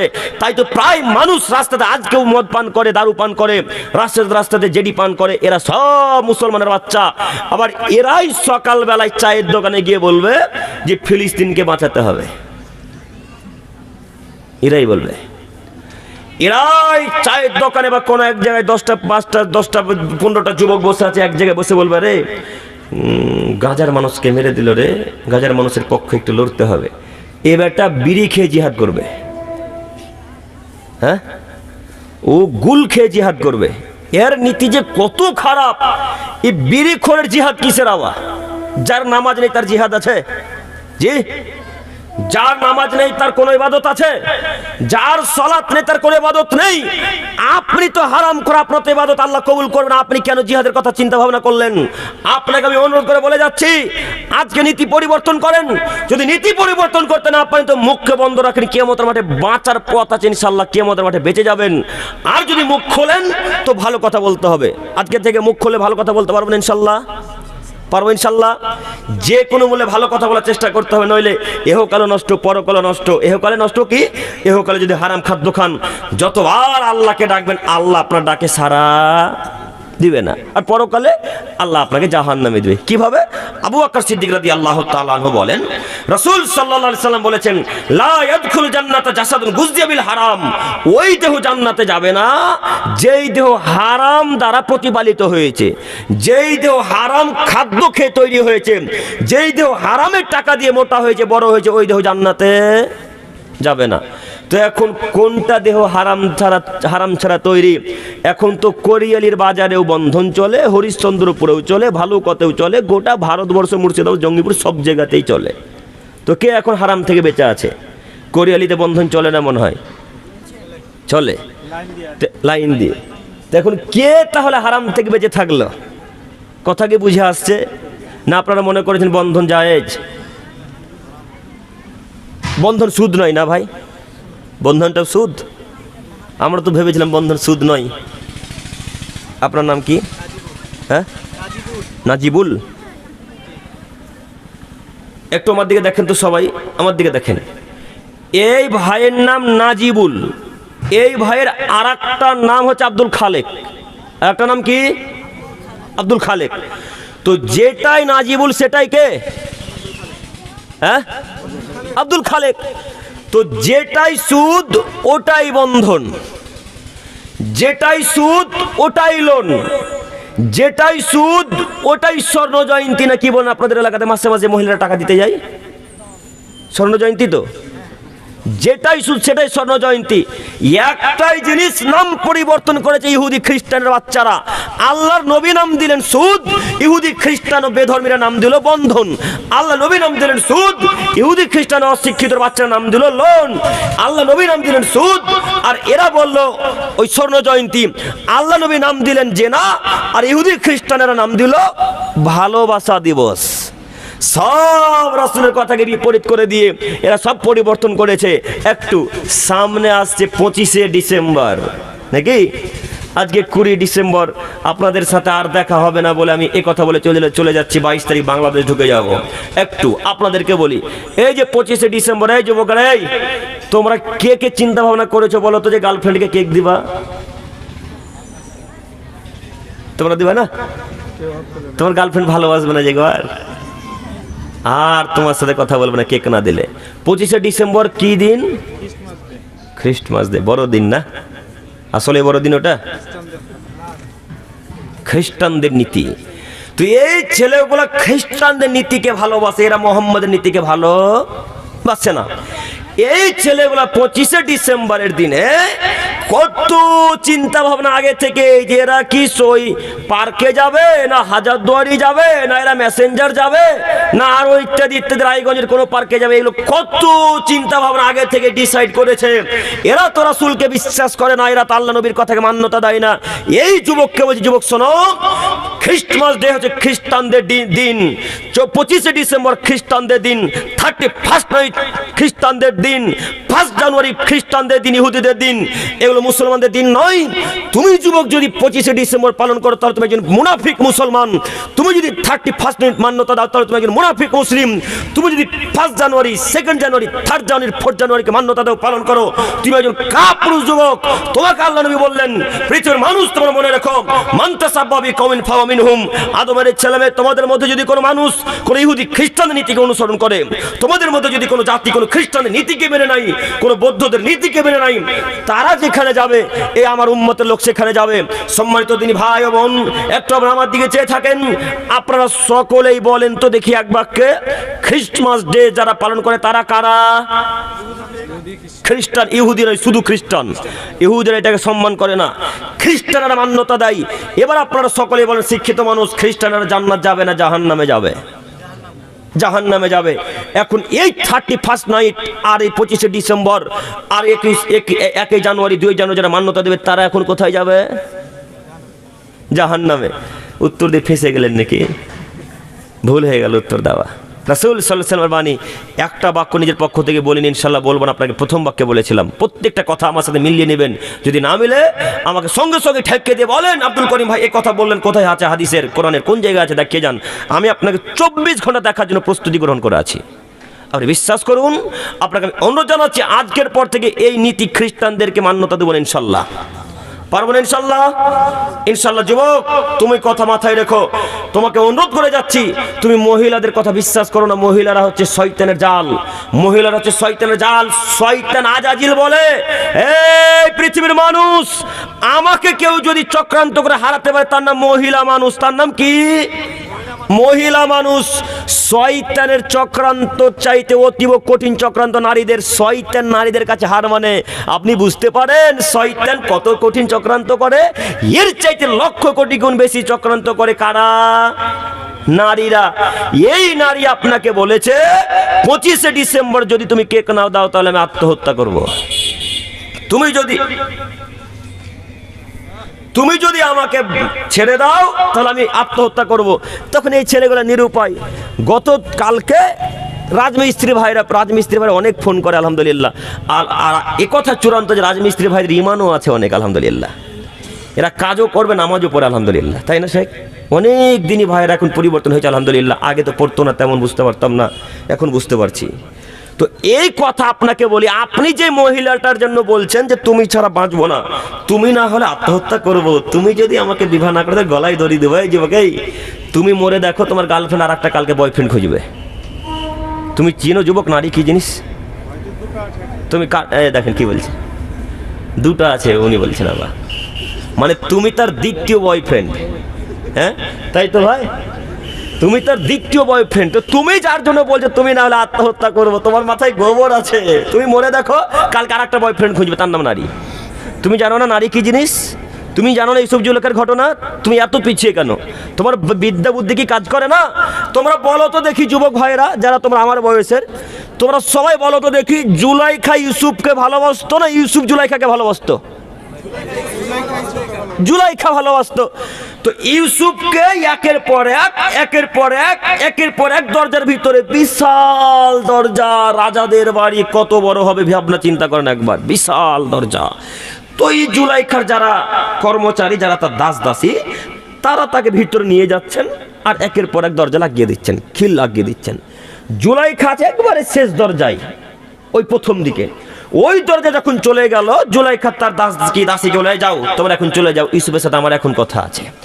এইবার যখন তারা চলে গেল তখন জুলাইখা ইউসুফকে বলছেন, ইউসুফ তোমার সাথে আমি এখন ব্যভিচারে লিপ্ত হব, জেনাতে লিপ্ত হতে হবে। তখন ইউসুফ আলাইহিস সালাম বললেন, মাআল্লাহ, হে জুলাইখা শোনো, আমি তোমার সাথে ব্যভিচারে লিপ্ত হতে পারবো না, আমি আল্লাহকে ভয় করি, আমি আল্লাহর নবী, আমি তোমার সাথে জঘন্যতম অপরাধ লিপ্ত হতে পারি না। তোমার স্বামী আমাকে বড় করেছে, আমি তো তার সাথে বিশ্বাসঘাতকতা করতে পারি না। এই যে কথা বললো, আর ইউসুফ আগে দৌড়াই, জুলাইখা পিছন দৌড়াই, ইউসুফ আগে দৌড়াই, জুলাইখা পিছন দৌড়াই। প্রথম দরজা, ওই যেটা প্রথমে হুরকা লাগিয়েছিল, হুরকা বুঝেন কি? খিল। ওই যে খিলটা প্রথম দরজা লাগিয়েছিল, ওই দরজা খুলবে এমত অবস্থায় জুলাইখার স্বামী। যেমনই জুলাইখা তার স্বামীকে দেখেছে, সঙ্গে সঙ্গে কথাকে পরিবর্তন করে দেয়, বলছে, এই যে দেখেন, এতদিন দুধ গলে দিয়ে কালসা পুষলেন, আপনি ছিলেন না, তার সুযোগ নিয়ে ইউসুফ আমার সাথে জেনা করতে ব্যস্ত হয়েছিল, আচ্ছা বলো তো যুবক, এতক্ষণ কে ব্যস্ত ছিল? জুলাইখা। সঙ্গে সঙ্গে কথা পরিবর্তন, 1 সেকেন্ড যাই না, সঙ্গে সঙ্গে কথা পরিবর্তন করতে পারে। তার নাম কি? তার নাম নারী জাতি। আর তুমি বলছো ওকে ছাড়া বাঁচবো না। ও আর একটা বয়ফ্রেন্ড খুঁজবে। ওই ভাই বললো দ্বিতীয় বয়ফ্রেন্ড, ওটাই সত্য কথা। শোনো যুবক, তোমাকে বলি, তুমি যে গার্লফ্রেন্ডকে নিয়ে পার্ক যাচ্ছ বা ঘুরতে যাচ্ছ, তোমাকে বলে যাচ্ছি তুমি কথা মনে রাখো, আব্দুল করিমের কথা মিলিয়ে নিবে। তুমি কোনোদিন না কোনোদিন তোমার সাথে মিলবেই মিলবে, কথা চূড়ান্ত সত্য। তুমি যার হাত ধরে গার্লফ্রেন্ডকে নিয়ে ঘুরতে গেছো বাজারে বা কোনো জায়গায়, ওইখানে যদি সেই নারীর বাপের বা ভাইয়ের সাথে দেখা হয়ে যায়, সঙ্গে সঙ্গে কথাকে পরিবর্তন করে দিয়ে বলবে, আব্বু আব্বু এই যে আব্দুল্লাহ আমাকে জোর করে নিয়ে এসেছে বাজারে। এ কথা বলতে পারে না? মালদার অদবাড়ি স্টাইল বাজারে নিয়ে গেছেন আপনার গার্লফ্রেন্ডকে, সঙ্গে সঙ্গে দেখা যায় তার বাপের সাথে স্টাইল বাজার এক্সপ্রেস বাজারের ভেতরেই বলতে শুরু করেছে, আব্বু আব্বু আমাকে জোর করে ছেলেটা নিয়ে এসেছে, আপনাকে জেলে দেন, আপনাকে পুলিশে দেন, এই ছেলেটাকে জেলে দেন আব্বু। এই কথা আপনার গার্লফ্রেন্ড আব্বার সামনে বলতে পারে না? বলতে পারে। সঙ্গে সঙ্গে পরিবর্তন করে দেবে কথা। তার নাম নারী জাতি। তুমি কাকে বিশ্বাস করেছো? তুমি কাকে মান্যতা দিয়েছো? তোমাকে অনুরোধ জানাচ্ছি, আজকের পর থেকে ওদের পাল্লায় পড়বো না ইনশাল্লাহ। ইনশাল্লাহ যে কোনো মূল্যে নীতি পরিবর্তন করো। বলছিলাম সম্মানিত যুবক ভাই, আমরা কোনোদিনও খ্রিস্টানদেরকে সম্মান করিনি, করবো না ইনশাল্লাহ। ইনশাল্লাহ পারবেন ইনশাল্লাহ বলতে? ইনশাল্লাহ। মনে রাখবেন, মহান আল্লাহ তাআলা বললেন, ইয়া আইয়ুহাল্লাযিনা আমানু, হে ঈমানদারগণ, লা তাত্তাখিযুল ইয়াহুদা নাসরা আউলিয়া, ইহুদি এবং খ্রিস্টানদেরকে তোমরা বন্ধুরূপে গ্রহণ করো না। বাণী কার? এই যে আল্লাহর বাণী, এই কোরআন মাজিদে আয়াত আছে। আল্লাহ বলছেন, পৃথিবীর মানুষ, লা তাত্তাখিযুল ইয়াহুদা নাসরা আউলিয়া, তোমরা ইহুদি এবং খ্রিস্টানকে বন্ধুরূপে গ্রহণ করো না। কেন? বাদু মাউলিয়া বাদ, তারা একে অপরের বন্ধু। ইহুদির বন্ধু খ্রিস্টান, খ্রিস্টানের বন্ধু ইহুদি, এরা দুইজনে বন্ধুত্ব রাখে। ওই যে পেপার পত্রিকাতে মাঝে মাঝে দেখতে পাচ্ছেন যে ইসরায়েলের সাথে আমেরিকা দুশ্মনী করেছে, দেখেন না? সব অপর মানুষকে দেখানোর জন্য। এরা কোনোদিনও কোশ্চিন কাল তারা নিজে নিজে শত্রুতা করে না, ভেতর ভেতর ঠিকই মেলেছে। এরা মুনাফিক জাতি, এরা আপনার বন্ধু কোনোদিনও হতে পারে না, এই কথা আল্লাহ বলছেন। আর ওই জাতিকে আপনি বন্ধুরূপে গ্রহণ করলেন। ছি ছি ছি ছি ছি। যেই জাতি পৃথিবীর সব থেকে বড় শত্রু মুসলিমদের, তারা হলো ইহুদি, তারা হলো খ্রিস্টান। মুসলমানদের সব থেকে বড় শত্রুর নাম কি?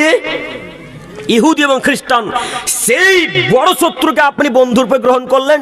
আব্দুল করিম সাহেব কিভাবে গ্রহণ করলাম? কিভাবে করলেন মানে, আপনি এখন পর্যন্ত মেসিকে সম্মান করেন, এখন পর্যন্ত করেন না? মেসিকে আপনি সম্মান করেন, নইলে 150 কোটি টাকা দিয়ে তাকে ইসরায়েল থেকে ভারতবর্ষে কি হিসেবে নিয়ে আসা হলো? কে হিসাবে? 150 কোটি টাকা এখানে আছে, 150 কোটি টাকা তাকে দিয়ে ভারতবর্ষে নিয়ে আসা হয়েছে। আর এই ভারতবর্ষের অশিক্ষিত যুবকের বাচ্চা, মুসলমানের বাচ্চারা লাখ লাখ টাকা টিকিট ক্রয় করে, হাজার হাজার টাকা টিকিট ক্রয় করে কলকাতা, মুম্বাই, দিল্লি তাকে দেখতে যাচ্ছে। এদের বিদ্যা বুদ্ধি আছে? বলেন। যেই জাতি মুসলমানদেরকে কচু কাটা করে কাটে, যেই জাতি মুসলমানদেরকে ড্রেনে ফেলে দিয়ে হাসে, যেই জাতি নবীকে গালি দেয়, যেই জাতি আবু বকরকে গালি দেয়, যেই জাতি আয়েশাকে গালি দেয়, যেই জাতি উমারের মতো সাহাবীকে গালি দেয়, সেই জাতি আপনার বন্ধু হতে পারে না। আপনি কাপুরুষের বাচ্চা মেসিকে সম্মান করেন, আপনি অশিক্ষিত বাচ্চা মেসিকে সম্মান করেন। শুধু তাই, মেসির 10 নম্বর জার্সি আপনার বুকে করে নিয়ে ঘুরে বেড়ান। এখন পর্যন্ত আপনার বুকে জার্সি মেসির আছে, কি হিসাবে পেয়েছেন? আমরা মেসির জার্সি বুকে না তো বহু দূরের কথা, মেসির জার্সিকে আমরা বাথরুমে পাপোশ হিসেবে রাখতে চাই না। এর নাম মুসলমান। আপনি কাপুরুষ, আপনি মুসলমান নন, আপনি অশিক্ষিত, আপনি মুসলমান নন। আপনাকে অনুরোধ করে যাচ্ছি, এই মেসিকে সম্মান করবে যারা, তারাও মেসির দলের অন্তর্ভুক্ত। কথায় মাথায় রাখবেন, এ কথাই চূড়ান্ত সত্য। মেসির হাত লক্ষ্য করে দেখতে পাবেন, মেসির হাতে এখনই চোখ ছাপা আছে, চোখ ট্যাটু তো আছে। ট্যাটু তো মুসলমানের বাচ্চারাও করে, অশিক্ষিত বাচ্চারা। ওই মেসির বাম হাতে অথবা ডাইন হাতে দেখবেন চোখ ছাপা আছে। কে কে দেখেছেন? দেখেননি? বলেন তো আপনার চোখটা কিসের প্রতীক? দেখেছেন ভাই আপনি? না দেখেছেন? কিসের প্রতীক? দাজ্জালের। ওই মেসি অশিক্ষিত বাচ্চা এখন থেকে দাজ্জালকে ওয়েলকাম, স্বাগতম জানাই। ও জানাই যে তুমি দাজ্জাল এসে মুসলমানদেরকে কচু কাটা করে কেটে তাদেরকে বেড়ে ফেলো, হত্যা করো। এটা কে স্বাগতম জানাচ্ছে? মেসি। আর তুমি কাপুরুষ, তার নীতি গ্রহণ করলে। মহিলারা চলে যাচ্ছে, তো একটু দানের কথাগুলো বলে দেন। আর যারা চলে যাচ্ছে যেন কিছু দিয়ে যায় দান। তুমি নীতি তাদের কেন গ্রহণ করলে? তোমাকে আমি অনুরোধ করে যাচ্ছি, যুবক, নীতি পরিবর্তন করো। সময় তো অনেক হয়ে গেছে। সম্মানিতা মা ও বোন, আপনাদেরকে দু একটি কথা বলি। আপনারা অনেকক্ষণ থাকলেন, আলোচকের আলোচনা শুনলেন, আলহামদুলিল্লাহ। তো শেষ পর্যায়ে বলি, আপনারা যে যতটুকু পারবেন অবশ্যই দিয়ে যাবেন, কেউ ফাঁকা হাত যাবেন না। ওই ভাই যাবে নাকি? না না, ছোট ছোট ছেলেগুলো নাই, বাচ্চা ছেলে, এই ছেলেগুলোকে পাঠা। ও আচ্ছা, মায়ের আপনাদের ওদিকে বাচ্চা ছেলেরা যাচ্ছে, আপনারা অবশ্যই টাকা দিবেন, কেউ ফাঁকা যাবেন, এটা আমার অনুরোধ আপনাদের প্রতি, এটা আমার আশা তার মধ্যে অনেকে চলে যাচ্ছে। আকাঙ্ক্ষা যে কেউ খালি হাত যাবেন ইনশাল্লাহ। আর আপনারা যারা চলে যাচ্ছেন, যে যা পারবেন দিয়ে যাবেন ইনশাল্লাহ। অবশ্যই কেউ ফাঁকা হাত যাবেন, এটা আমাদের অনুরোধ, এটা আমাদের অনুরোধ আপনাদের কাছে। অবশ্যই যে যতটুকু পারবেন দিয়ে যাবেন, এটা আমাদের আশা। সম্মানিত মুরব্বী সাহেব, একটু আপনারা আমার দিকে চেয়ে থাকেন। তো আমি যেটা বলতে চাচ্ছিলাম, আজকের পর থেকে মেসিকার সম্মান করবো ইনশাল্লাহ, আর করবেন ইনশাল্লাহ। আপনার ছেলের টুপিটা যদি খুলেন তো দেখবেন চুল একদিকে আছে, আরেকদিকে নাই আছে। তো এই চুলটা কাটাটা কি মোহাম্মদ সাল্লাল্লাহু আলাইহি ওয়াসাল্লামের নীতিতে? কার নীতিতে চুল কাটলেন আপনি? খ্রিস্টান ইহুদিদের নীতিতে, নইলে কোনো জাতির নীতি, কোনো হিন্দি প্লেয়ারদের নীতিতে, বা কোনো ফুটবলারের নীতিতে। তো এই নীতিতে চুল কাটা ইসলাম সমর্থন করে না। আজকের পর থেকে চতুর্দিক সমান করে রাখবো ইনশাল্লাহ। পারবো না? পারবো ইনশাল্লাহ, ইনশাল্লাহ। সম্মানিত উপস্থিতি, বলছিলাম নীতি পরিবর্তন করেন। এরপরের বাক্য আমি বলতে চাচ্ছিলাম যে আদমের ছেলে মেয়ে ততদিন পর্যন্ত কোলে সফলতা অর্জন করতে পারবে না যতদিন পর্যন্ত আল্লাহ এবং তার রাসূলের পদ্ধতি গ্রহণ করতে পারবে না। যতদিন পর্যন্ত আদমের ছেলেমেয়েরা আল্লাহ এবং তার রাসূলের পদ্ধতি গ্রহণ না করে নিবে, ততদিন পর্যন্ত তারা সফলতা অর্জন করতে পারবে না। অতএব বলছিলাম, যে কোনো মূল্যে সফলতা যদি অর্জন করা লাগে, তাহলে আপনাকে যে কোনো মূল্যে আল্লাহ এবং তার রাসূলের পদ্ধতি গ্রহণ করা লাগবে। আল্লাহ সুবহানাহু ওয়া তাআলা বললেন, পৃথিবীর মানুষ, তোমরা যদি সফলতা অর্জন করতে চাও, তাহলে তোমরা আমার নবীকে ভালোবাসো। তোমরা যদি আমার ভালোবাসা পেতে চাও, তাহলে তোমরা নবীকে মান্যতা দাও, তাহলে তোমাদের জান্নাত হবে, তোমরা সফলতা অর্জন করতে পারবে। একটু এখানে কয়েকটি কথা মনে রাখবেন, আমাদের বক্তব্যের বিষয়ের সাথে এই বাক্যটা খুব সম্পৃক্ত, খুব জড়িয়ে আছে। সেটা হচ্ছে এই, আমরা যতই সালাত আদায় করি, যতই সিয়াম পালন করি, যতই পাড়া প্রতিবেশীর সাথে ভালো, যতই সিয়াম পালন করি বা টাকা দান করি, যদি পাড়া প্রতিবেশীর সাথে ভালো আচরণ না হয়, তো জান্নাত হবে না। প্রমাণ আবু হুরায়রা রাদিয়াল্লাহু তাআলা আনহু হাদিস, খুব বিখ্যাত সাহাবী, তিনি বর্ণনা করছেন, পেশ করছেন। তিনি বলছেন, একটা লোক আমাদের নবীর নিকটে আসলেন। নবীর নিকটে আসতেই আল্লাহ নবীকে বললেন, ইয়া রাসূলুল্লাহ, হে আল্লাহ রাসূল, অমুক গ্রামে একটা মহিলা আছে, যে মহিলাটা বেশি বেশি সালাত আদায় করে। বেশি বেশি সালাত মানে তাহাজ্জুদও পড়ে, 5 ওয়াক্ত সালাত তো পড়েই, তিনি তাহাজ্জুদও পড়ে, তিনি সকালের ফজরের পরেও সালাত আদায় করে, জোহরের আগেও করে, তিনি অত্যাধিক সালাত আদায় করে। আল্লাহ নবী, ওই মহিলাটা বেশি বেশি সিয়াম পালন করে, মানে রমজান মাসে তো সিয়াম রাখেই, তিনি মহরমের সিয়াম, তিনি সাপ্তাহিক সিয়াম, তিনি মাসিক সিয়াম, তিনি ওই আরাফার ময়দানে সিয়াম, অনেক সিয়াম পালন করে। আল্লাহ নবী, ওই মহিলাটার দানের সংখ্যা এত বেশি, ওই মহিলাটার দানের সংখ্যা এত বেশি, ওর মতো দান ওই গ্রামে আর কেউ করতে পারে না। কিন্তু একটাই প্রবলেম, অসুবিধা, সেটা হচ্ছে এই যে ওই মহিলার মুখের দ্বারাতে পাড়া প্রতিবেশী কেউ কোনোদিন নিরাপদে থাকেনি, কেউ কোনোদিন শান্তি পায়নি। আল্লাহ নবী, তো এই মহিলাটার ব্যাপারে কিছু বলেন। তখন আমাদের নবী মুহাম্মদ সাল্লাল্লাহু আলাইহি ওয়াসাল্লাম বললেন, শোনো, তোমার কথা যদি সত্য হয়, এই বাক্য যদি তার সাথে মিলে যায়, তো মনে রেখো, হিয়া ফিন্নার, সে মহিলা জাহান্নামী, ওই মহিলা জাহান্নামে যাবে। এক, ওই ব্যক্তি আবার আল্লাহ নবীকে জিজ্ঞাসা করলেন, আল্লাহ নবী, ওই গ্রামে আরেকটা নারী আছে, কম কম সালাত আদায় করে, কম কম মানে শুধু 5 ওয়াক্ত সালাত আদায় করে, সুন্নাত নফল ওই তাহাজ্জুদ আর কিছু আদায় করে না, শুধু ফরজটা আদায় করে। আল্লাহ নবী, ওই মহিলা কম কম সিয়াম পালন করে, শুধু রমজান মাসে সিয়াম পালন করে। আল্লাহ নবী, ওই মহিলাটা দানের সঙ্গে অতীব কম, পনির, হোটেলে পনির খাননি, ওই পনির আল্লাহর রাস্তায় দান করলে যত পরিমাণ নেকি হয়, আল্লাহ নবী ওর চাইতেও কম সংখ্যক তিনি দান করে। কিন্তু মহিলাটার একটা দিক ভালো আছে, আল্লাহ নবী, ওর কথাতে কেউ কোনোদিন দুঃখ কষ্ট পায়নি, পাড়া প্রতিবেশীর সবাইকে তিনি ভালোবাসেন। এই কথা আল্লাহ নবী বললে, তাকে আল্লাহ নবীকে বললেন, আল্লাহ নবী এর ব্যাপারে কিছু বলেন। তখন আল্লাহ নবী বললেন, শোনো, তোমার কথা যদি নারীর সাথে মিলে যায়, যত কথা তুমি বলে সব কথা যদি তার সাথে মিলে যায়, হিয়া ফিল জান্নাহ, ওই মহিলা জান্নাতি নারী। এবার আপনারা বলেন তো দেখি, বেশি সালাত, বেশি সিয়াম, বেশি দান খায়রাত, বেশি বেশি ইবাদত কোনো কাজে আসলো? কোনো কাজে আসবে? কোনো কাজে আসবে না। তাহলে মুখকে নিয়ন্ত্রণ করা লাগবে। মুখ যদি নিয়ন্ত্রণ হয়ে যায়, জিহ্বা যদি নিয়ন্ত্রণ হয়ে যায়, জান্নাত অটোমেটিক হয়ে যাবে ইনশাল্লাহ। এটা রাসূলের ওয়াদা। তো এখানে একটি কথা বলি, আপনার আব্বা হাজি মানুষ, মক্কা থেকে হজ করে এসেছে, তো আপনাদের এদের আমের গাছ এটা নাকি? আমের গাছ তো, আমের গাছে মুকুল যখন এসেছিল, মুকুল না মোল, দুটোই বুঝতেন না? আমাদের মতোই ভাষা না। মুকুল যখন এসেছে, তো যখন গুঠি আম আছে না, গুঠি আম, ওই যখন ছোট ছোট আম এসেছে, তখন এই কোরিয়ালির কয়েকটা যুবক ছেলে যারা একটু লুচ্চা লাপাঙ্গা টাইপের, তারা রাতের বেলায় এসে গাছের সব মুকুলকে ভেঙে দিয়েছে, সব ভেঙে দিয়েছে। আপনার বাপ ফজরে জামাতে সলাত আদায় করে এসে গাছের গোড়াতে এসে দেখছে কি ব্যাপার, সব মুকুল ভেঙে পড়ে আছে, মানে ঝড়ও হয়নি, শিলাবৃষ্টি হয়নি, কি ব্যাপার, এটা কি করে হলো? তখন আপনার বাপ বুঝতে পেরেছেন না এটা আমাদের গ্রামের ছেলের কাজ, যারা বদমাস তারা। তখন যে আপনার বাপের মুখের ভাষা শুরু হলো, মনে হচ্ছে যেন সূরা ফাতিহা পড়ছে। আল্লাহ, ও মক্কা হজ করতে যায়নি গো, পিএইচডি করতে গেছিল গালের উপরে, এত পরিমাণ গাল, অমুকের বাচ্চা অমুক, তুমুকের বাচ্চা তুমুক, অমুকের বাচ্চা অমুক, তমুকের বাচ্চা তমুক, কে ভেঙে দিল রে, ওর বাপ নাই, ওর মা নাই, ইত্যাদি কত যে কথা আছে এই ভাষার মধ্যে, আল্লাহ আলাম। ও মুরব্বী সাহেব, এই গালটাকে আপনার মুখে দ্বারা শোভনীয়? আপনি তো এই গাল দিতে পারেন না কেন? মুসলমান কখনো কাউকে গালি দিতে পারে না। গালি দিবে ইহুদি, খ্রিস্টান, বৌদ্ধ, সাঁওতাল, ডোম, চামার, হিন্দুরা, দেখ আমাদের কোনো বাধা নেই। আমাদের নবী বলছেন মুসলমানের বাচ্চা কখনো গালি দিতে পারে না। তো এই অবস্থা আমাদের রাজমিস্ত্রি ভাইয়েরও, এই অবস্থা যারা গৃহস্থী করছে তাদেরও, যারা মাঠে ঘাটে চাষ করছে তাদেরও। মাখনা চাষ করেছেন, তো মাখনা চাষ করতে কি একটু কম হয়ে গেছে নিরা? না, মাখনা তো নিরাতে হয় না, নিরাতে হয়, মাখনাও নিরাতে হয়, ঘাস মারতে হয়। তো ঘাস মারতে গিয়ে যারা লেবার কাজ করছিল, যারা মনীষগিরি করছিল, তারা একটু কাজটা কম করেছে, তখন টাকা বললেন, টাকা নিয়েছে, কম করছে, তখন গাল দিয়ে বসলেন। এই যে গালের ভাষা, তো আপনিও কি পিএইচডি করলেন নাকি? কেন গালি দিলেন? আপনি তো গালি দিতে পারেন না, দেখবেন গালি দিতে পারেন কিনা একটু একটু একটু। দাদু, ও দাদু, একটু আমার দিকে দেখেন, আপনারই মুখের ভাষা খুব খারাপ, একটু আপনি দেখেন তো। আবু বকর সিদ্দিক, আবু হুরায়রা আর আমাদের নবী মুহাম্মদ সাল্লাল্লাহু আলাইহি সাল্লাম, তিনজন মানুষ। সাল্লাল্লাহু আলাইহি সাল্লাম বললেন, বলেছেন সাল্লাল্লাহু আলাইহি সাল্লাম বলবেন। মনে করেন এই জায়গাতে এক জায়গায় দাঁড়িয়ে আছে, একটা লোক হঠাৎ এসে আবু বকরকে গালি দিতে লাগলেন, হঠাৎ কোনো কথাবার্তা নেই, এসে আবু বকরকে গালি, অমুক তমুক হেন তেন, যে ভাষা আসছে মুখে সে ভাষায় গালি দিচ্ছে। তো গালি দেওয়া যেমন, আল্লাহ নবী লোকটার দিকে তাকাচ্ছে আর আবু বকরের দিকে তাকাচ্ছে আর মুচকি মুচকি হাসছে, মুচকি মুচকি। রাসূলের হাসি তো একটা ক্যালি আলাদা, আমরা তো হাসলে 32টা দাঁত দেখা যায়, হ্যাঁ, আরে শয়তানি হাসি, খিকি করে হাসি আমরা।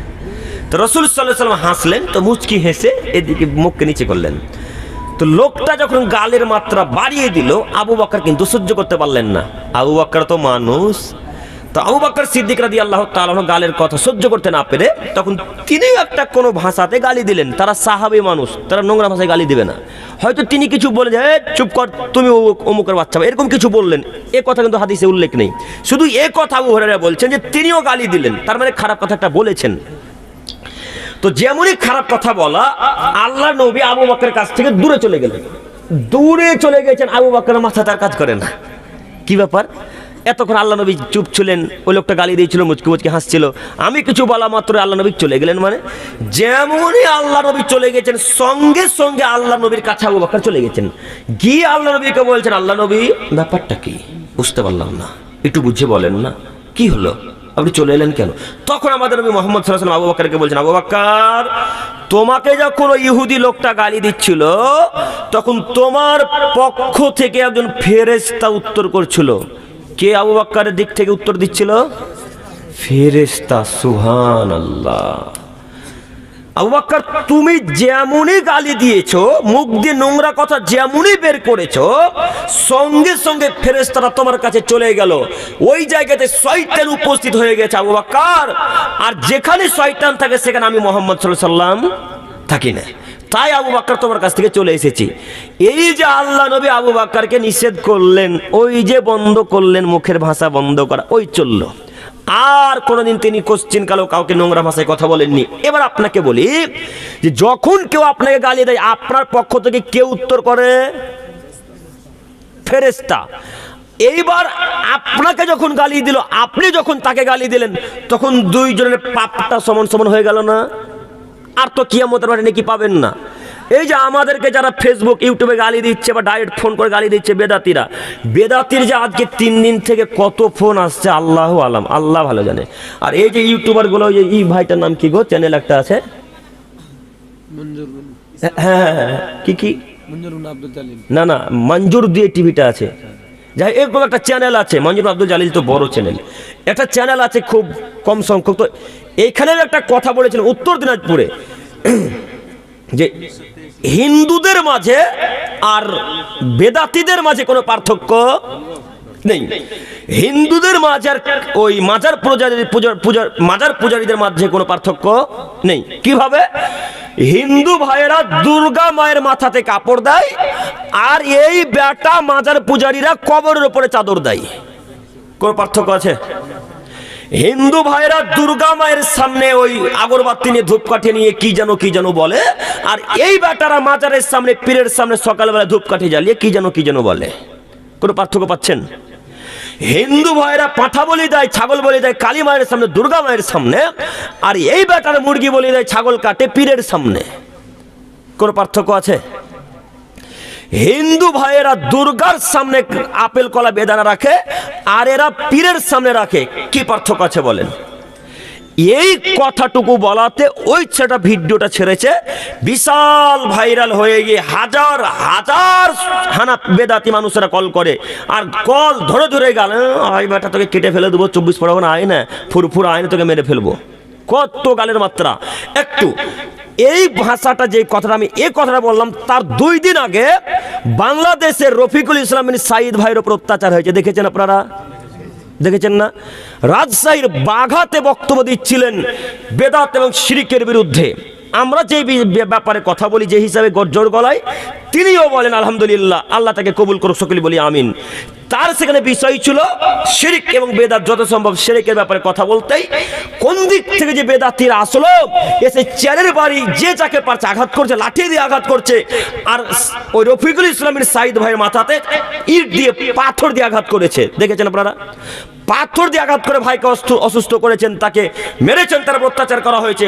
ওই বেদাতির বাচ্চাদেরকে বলছি, বাঘা কেন, সারা পৃথিবীর বেদাতির বাচ্চাদেরকে বলছি, তোমরা আঘাত করে আমাদের হক কথা বন্ধ করতে পারবে না। তোমরা আমাদেরকে গালি দিয়ে হক কথা বলা বন্ধ করতে পারবে না। তোমরা আমাদের ভয় দেখিয়ে, ধমকি দেখিয়ে, কেস করে আমাদেরকে বাধা দিতে পারবে না। যত গালি দিবে তোমরা, তত আমাদের দাওয়াতি ফিল আরো উঁচু হবে ইনশাল্লাহ। যতবার আমাদেরকে মারবে, তত আমাদের দাওয়াত উঁচু হবে। তোমরা মারো যত, আমরা বক্তব্য দিব তত। তোমরা যতবার আমাদের বিরোধিতা করবে, ততবার আমাদের বক্তব্যের জোর আরো বাড়বে। তুমি শুধু রফিকুল ইসলামের সাঈদ ভাইকে কেন, সারা পৃথিবীর মানুষকে যদি মেরে দাও, তবু আহলে হাদিসের বাচ্চারা হক কথা বলা বন্ধ করবে? হক কথা বলা বন্ধ করবে না।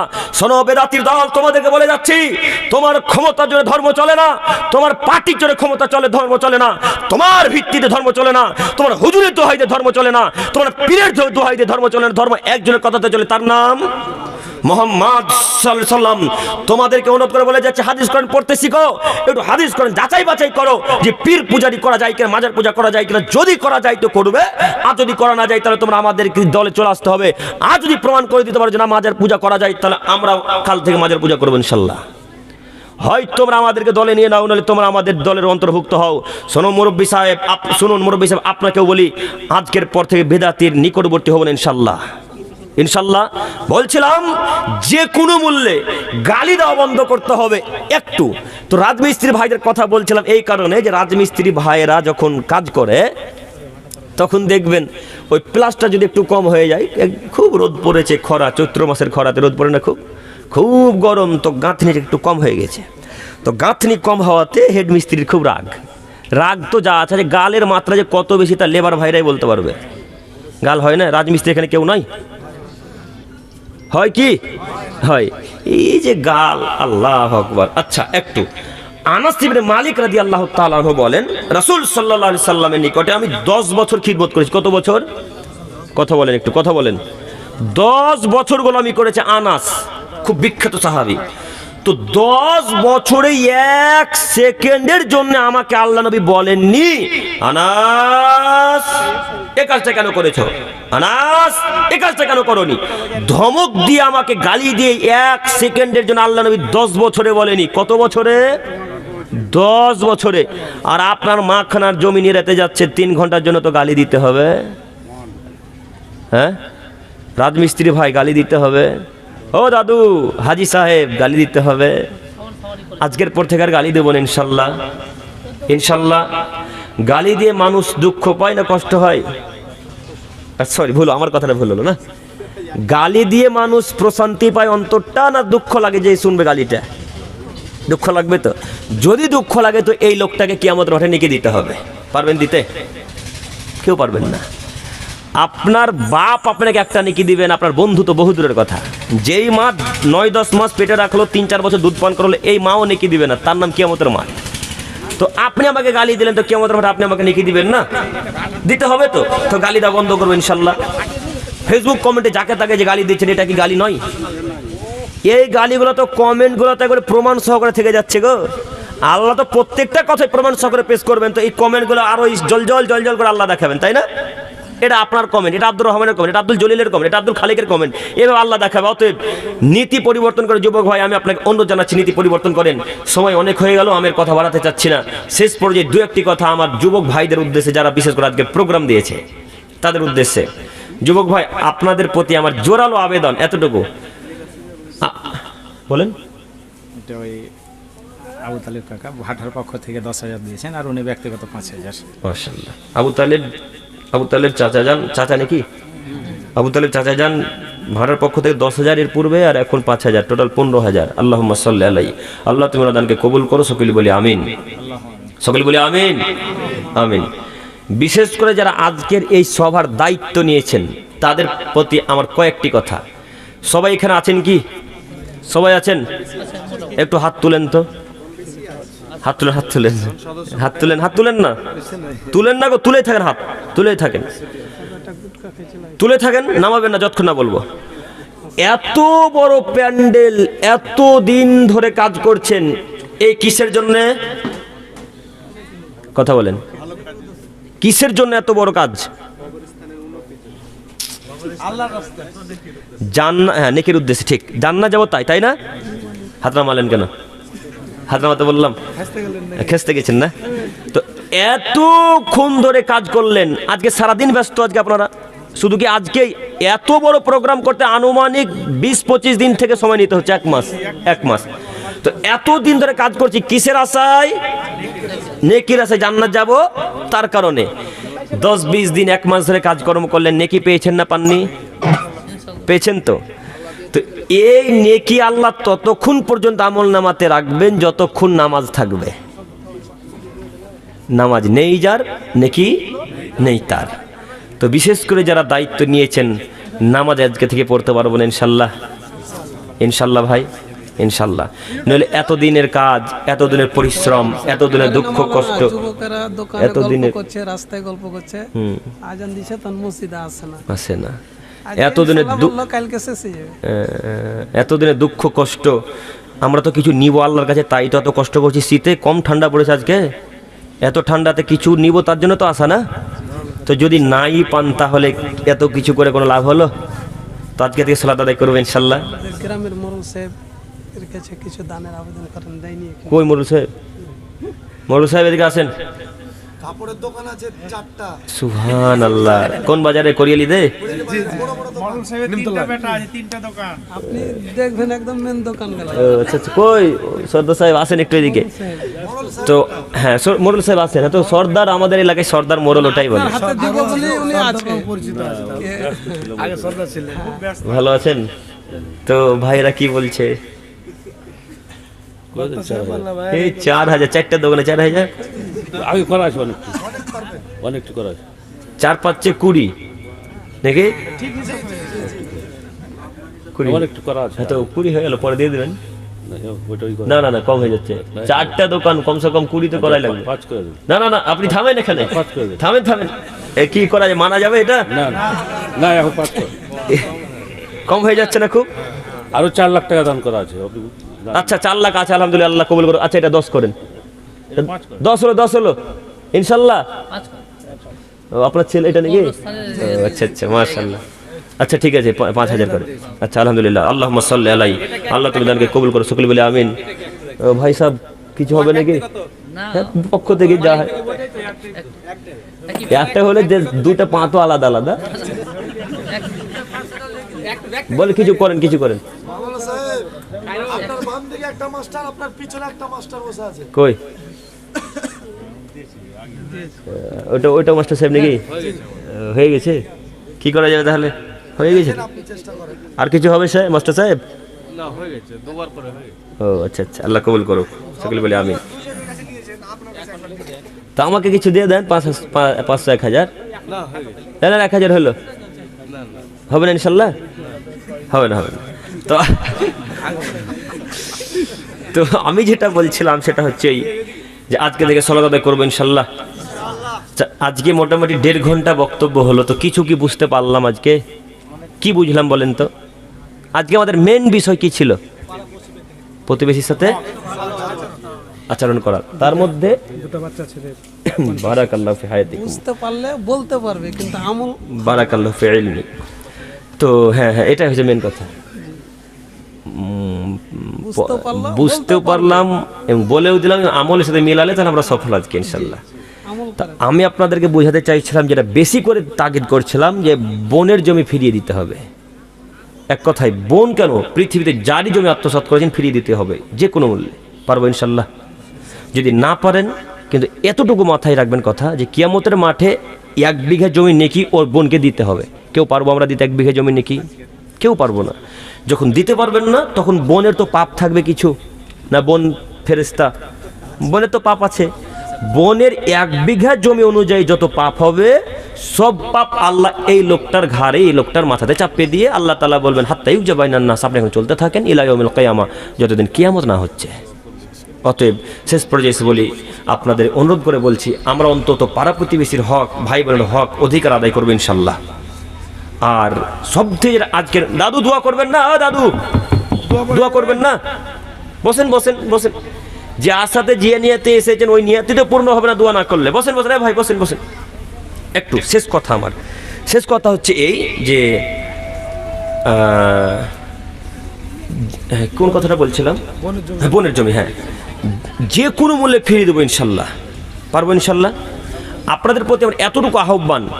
আর জিহুব্বাকে নিয়ন্ত্রণ করবো যে কোনো মূল্যে। আপনার প্রতি যত অন্যায় অবিচার হয়ে যাক না কেন, মুখ দিয়ে গালি এবং খারাপ ভাষা বের করবো না। পারবো আজকে থেকে নিয়ন্ত্রণ করতে? পারবো। আল্লাহ নবী বললেন, 2টা জিনিসের জিম্মেদারি নাও, জান্নাতের জিম্মেদার আমার। 1 জিহুব্বা, 2 লজ্জাস্থান। 2টা জিনিসে যদি মুসলমানেরা দায়িত্ব নিতে পারে, তো জান্নাতের দায়িত্ব কার? মুহাম্মদ সাল্লাল্লাহু আলাইহি ওয়াসাল্লামের। তিনি দায়িত্ব করে জান্নাত নিয়ে যাবেন। কিভাবে নিয়ে যাবেন সেটা তার ব্যাপার, ওটা বলতে পারি না। তবে তিনি বলেছেন, সহিহ মুসলিম ও মিসকাতের হাদিস, যে 2টা জিনিসের জামিন যদি মুসলমানের বাচ্চারা নেয়, কন্যারা নেয়, তাহলে জান্নাতের জিম্মেদারি আমার। অতএব 1 হচ্ছে জিহুব্বা, 2 হচ্ছে লজ্জাস্থান। লজ্জাস্থানকে কন্ট্রোল করা সহজ, কিন্তু মুখকে কন্ট্রোল করা সহজ নয়। কথায় কথায় গালি বেরিয়ে যায়, বেরোয় না? কথায় কথায় অমুক ভাষা বেরিয়ে যায়, মুখকে কন্ট্রোল করা খুব কঠিন। অতএব শেষ পর্যায়ে এসে বলি, মালিক তোমার কাছে ভিক্ষা চাইছি, তুমি আমাদের সকলকে তোমার রাসূলের ধর্ম বোঝার তৌফিক দান করো, সকলে বলি আমিন। শেষ পর্যায়ে এসে বলি, মালিক আমরা যারা এখন পর্যন্ত গ্রামে বিভেদ করে আছি, যারা আমরা এখন পর্যন্ত মিলে নাই, আল্লাহ তুমি তাদের সকলকে মিলে যাওয়ার তৌফিক দান করো, সকলে বলি আমিন। আল্লাহ সমাজের সকলকে একত্রিত চলার তৌফিক দান করো, সকলে বলি আমিন। আল্লাহ যারা এখন পর্যন্ত রাগ করে বা যেখানে থাকুক না কেন, যে প্রান্তে পৃথিবী থাকুক না কেন, তুমি তাদের সকলকে এক মঞ্চে, এক মজলিসে হওয়ার তৌফিক দান করো, সকলে বলি আমিন। আল্লাহ তোমার দরবার ভিক্ষা চাইছি, যারা এহকাল ছেড়ে পরকালে পাড়িয়ে দিয়েছে, তাদের সকলের কবর আযাবকে মাফ করে জান্নাতুল ফেরদাউস দান করো, সকলে বলি আমিন। শেষ পর্যায়ে এসে বলি, আপনারা যে যতটুকু পারবেন দিয়ে আমার সাথে মুসাফা করে যাবেন। আবার কবে দেখা হয় না হয়, তাই না?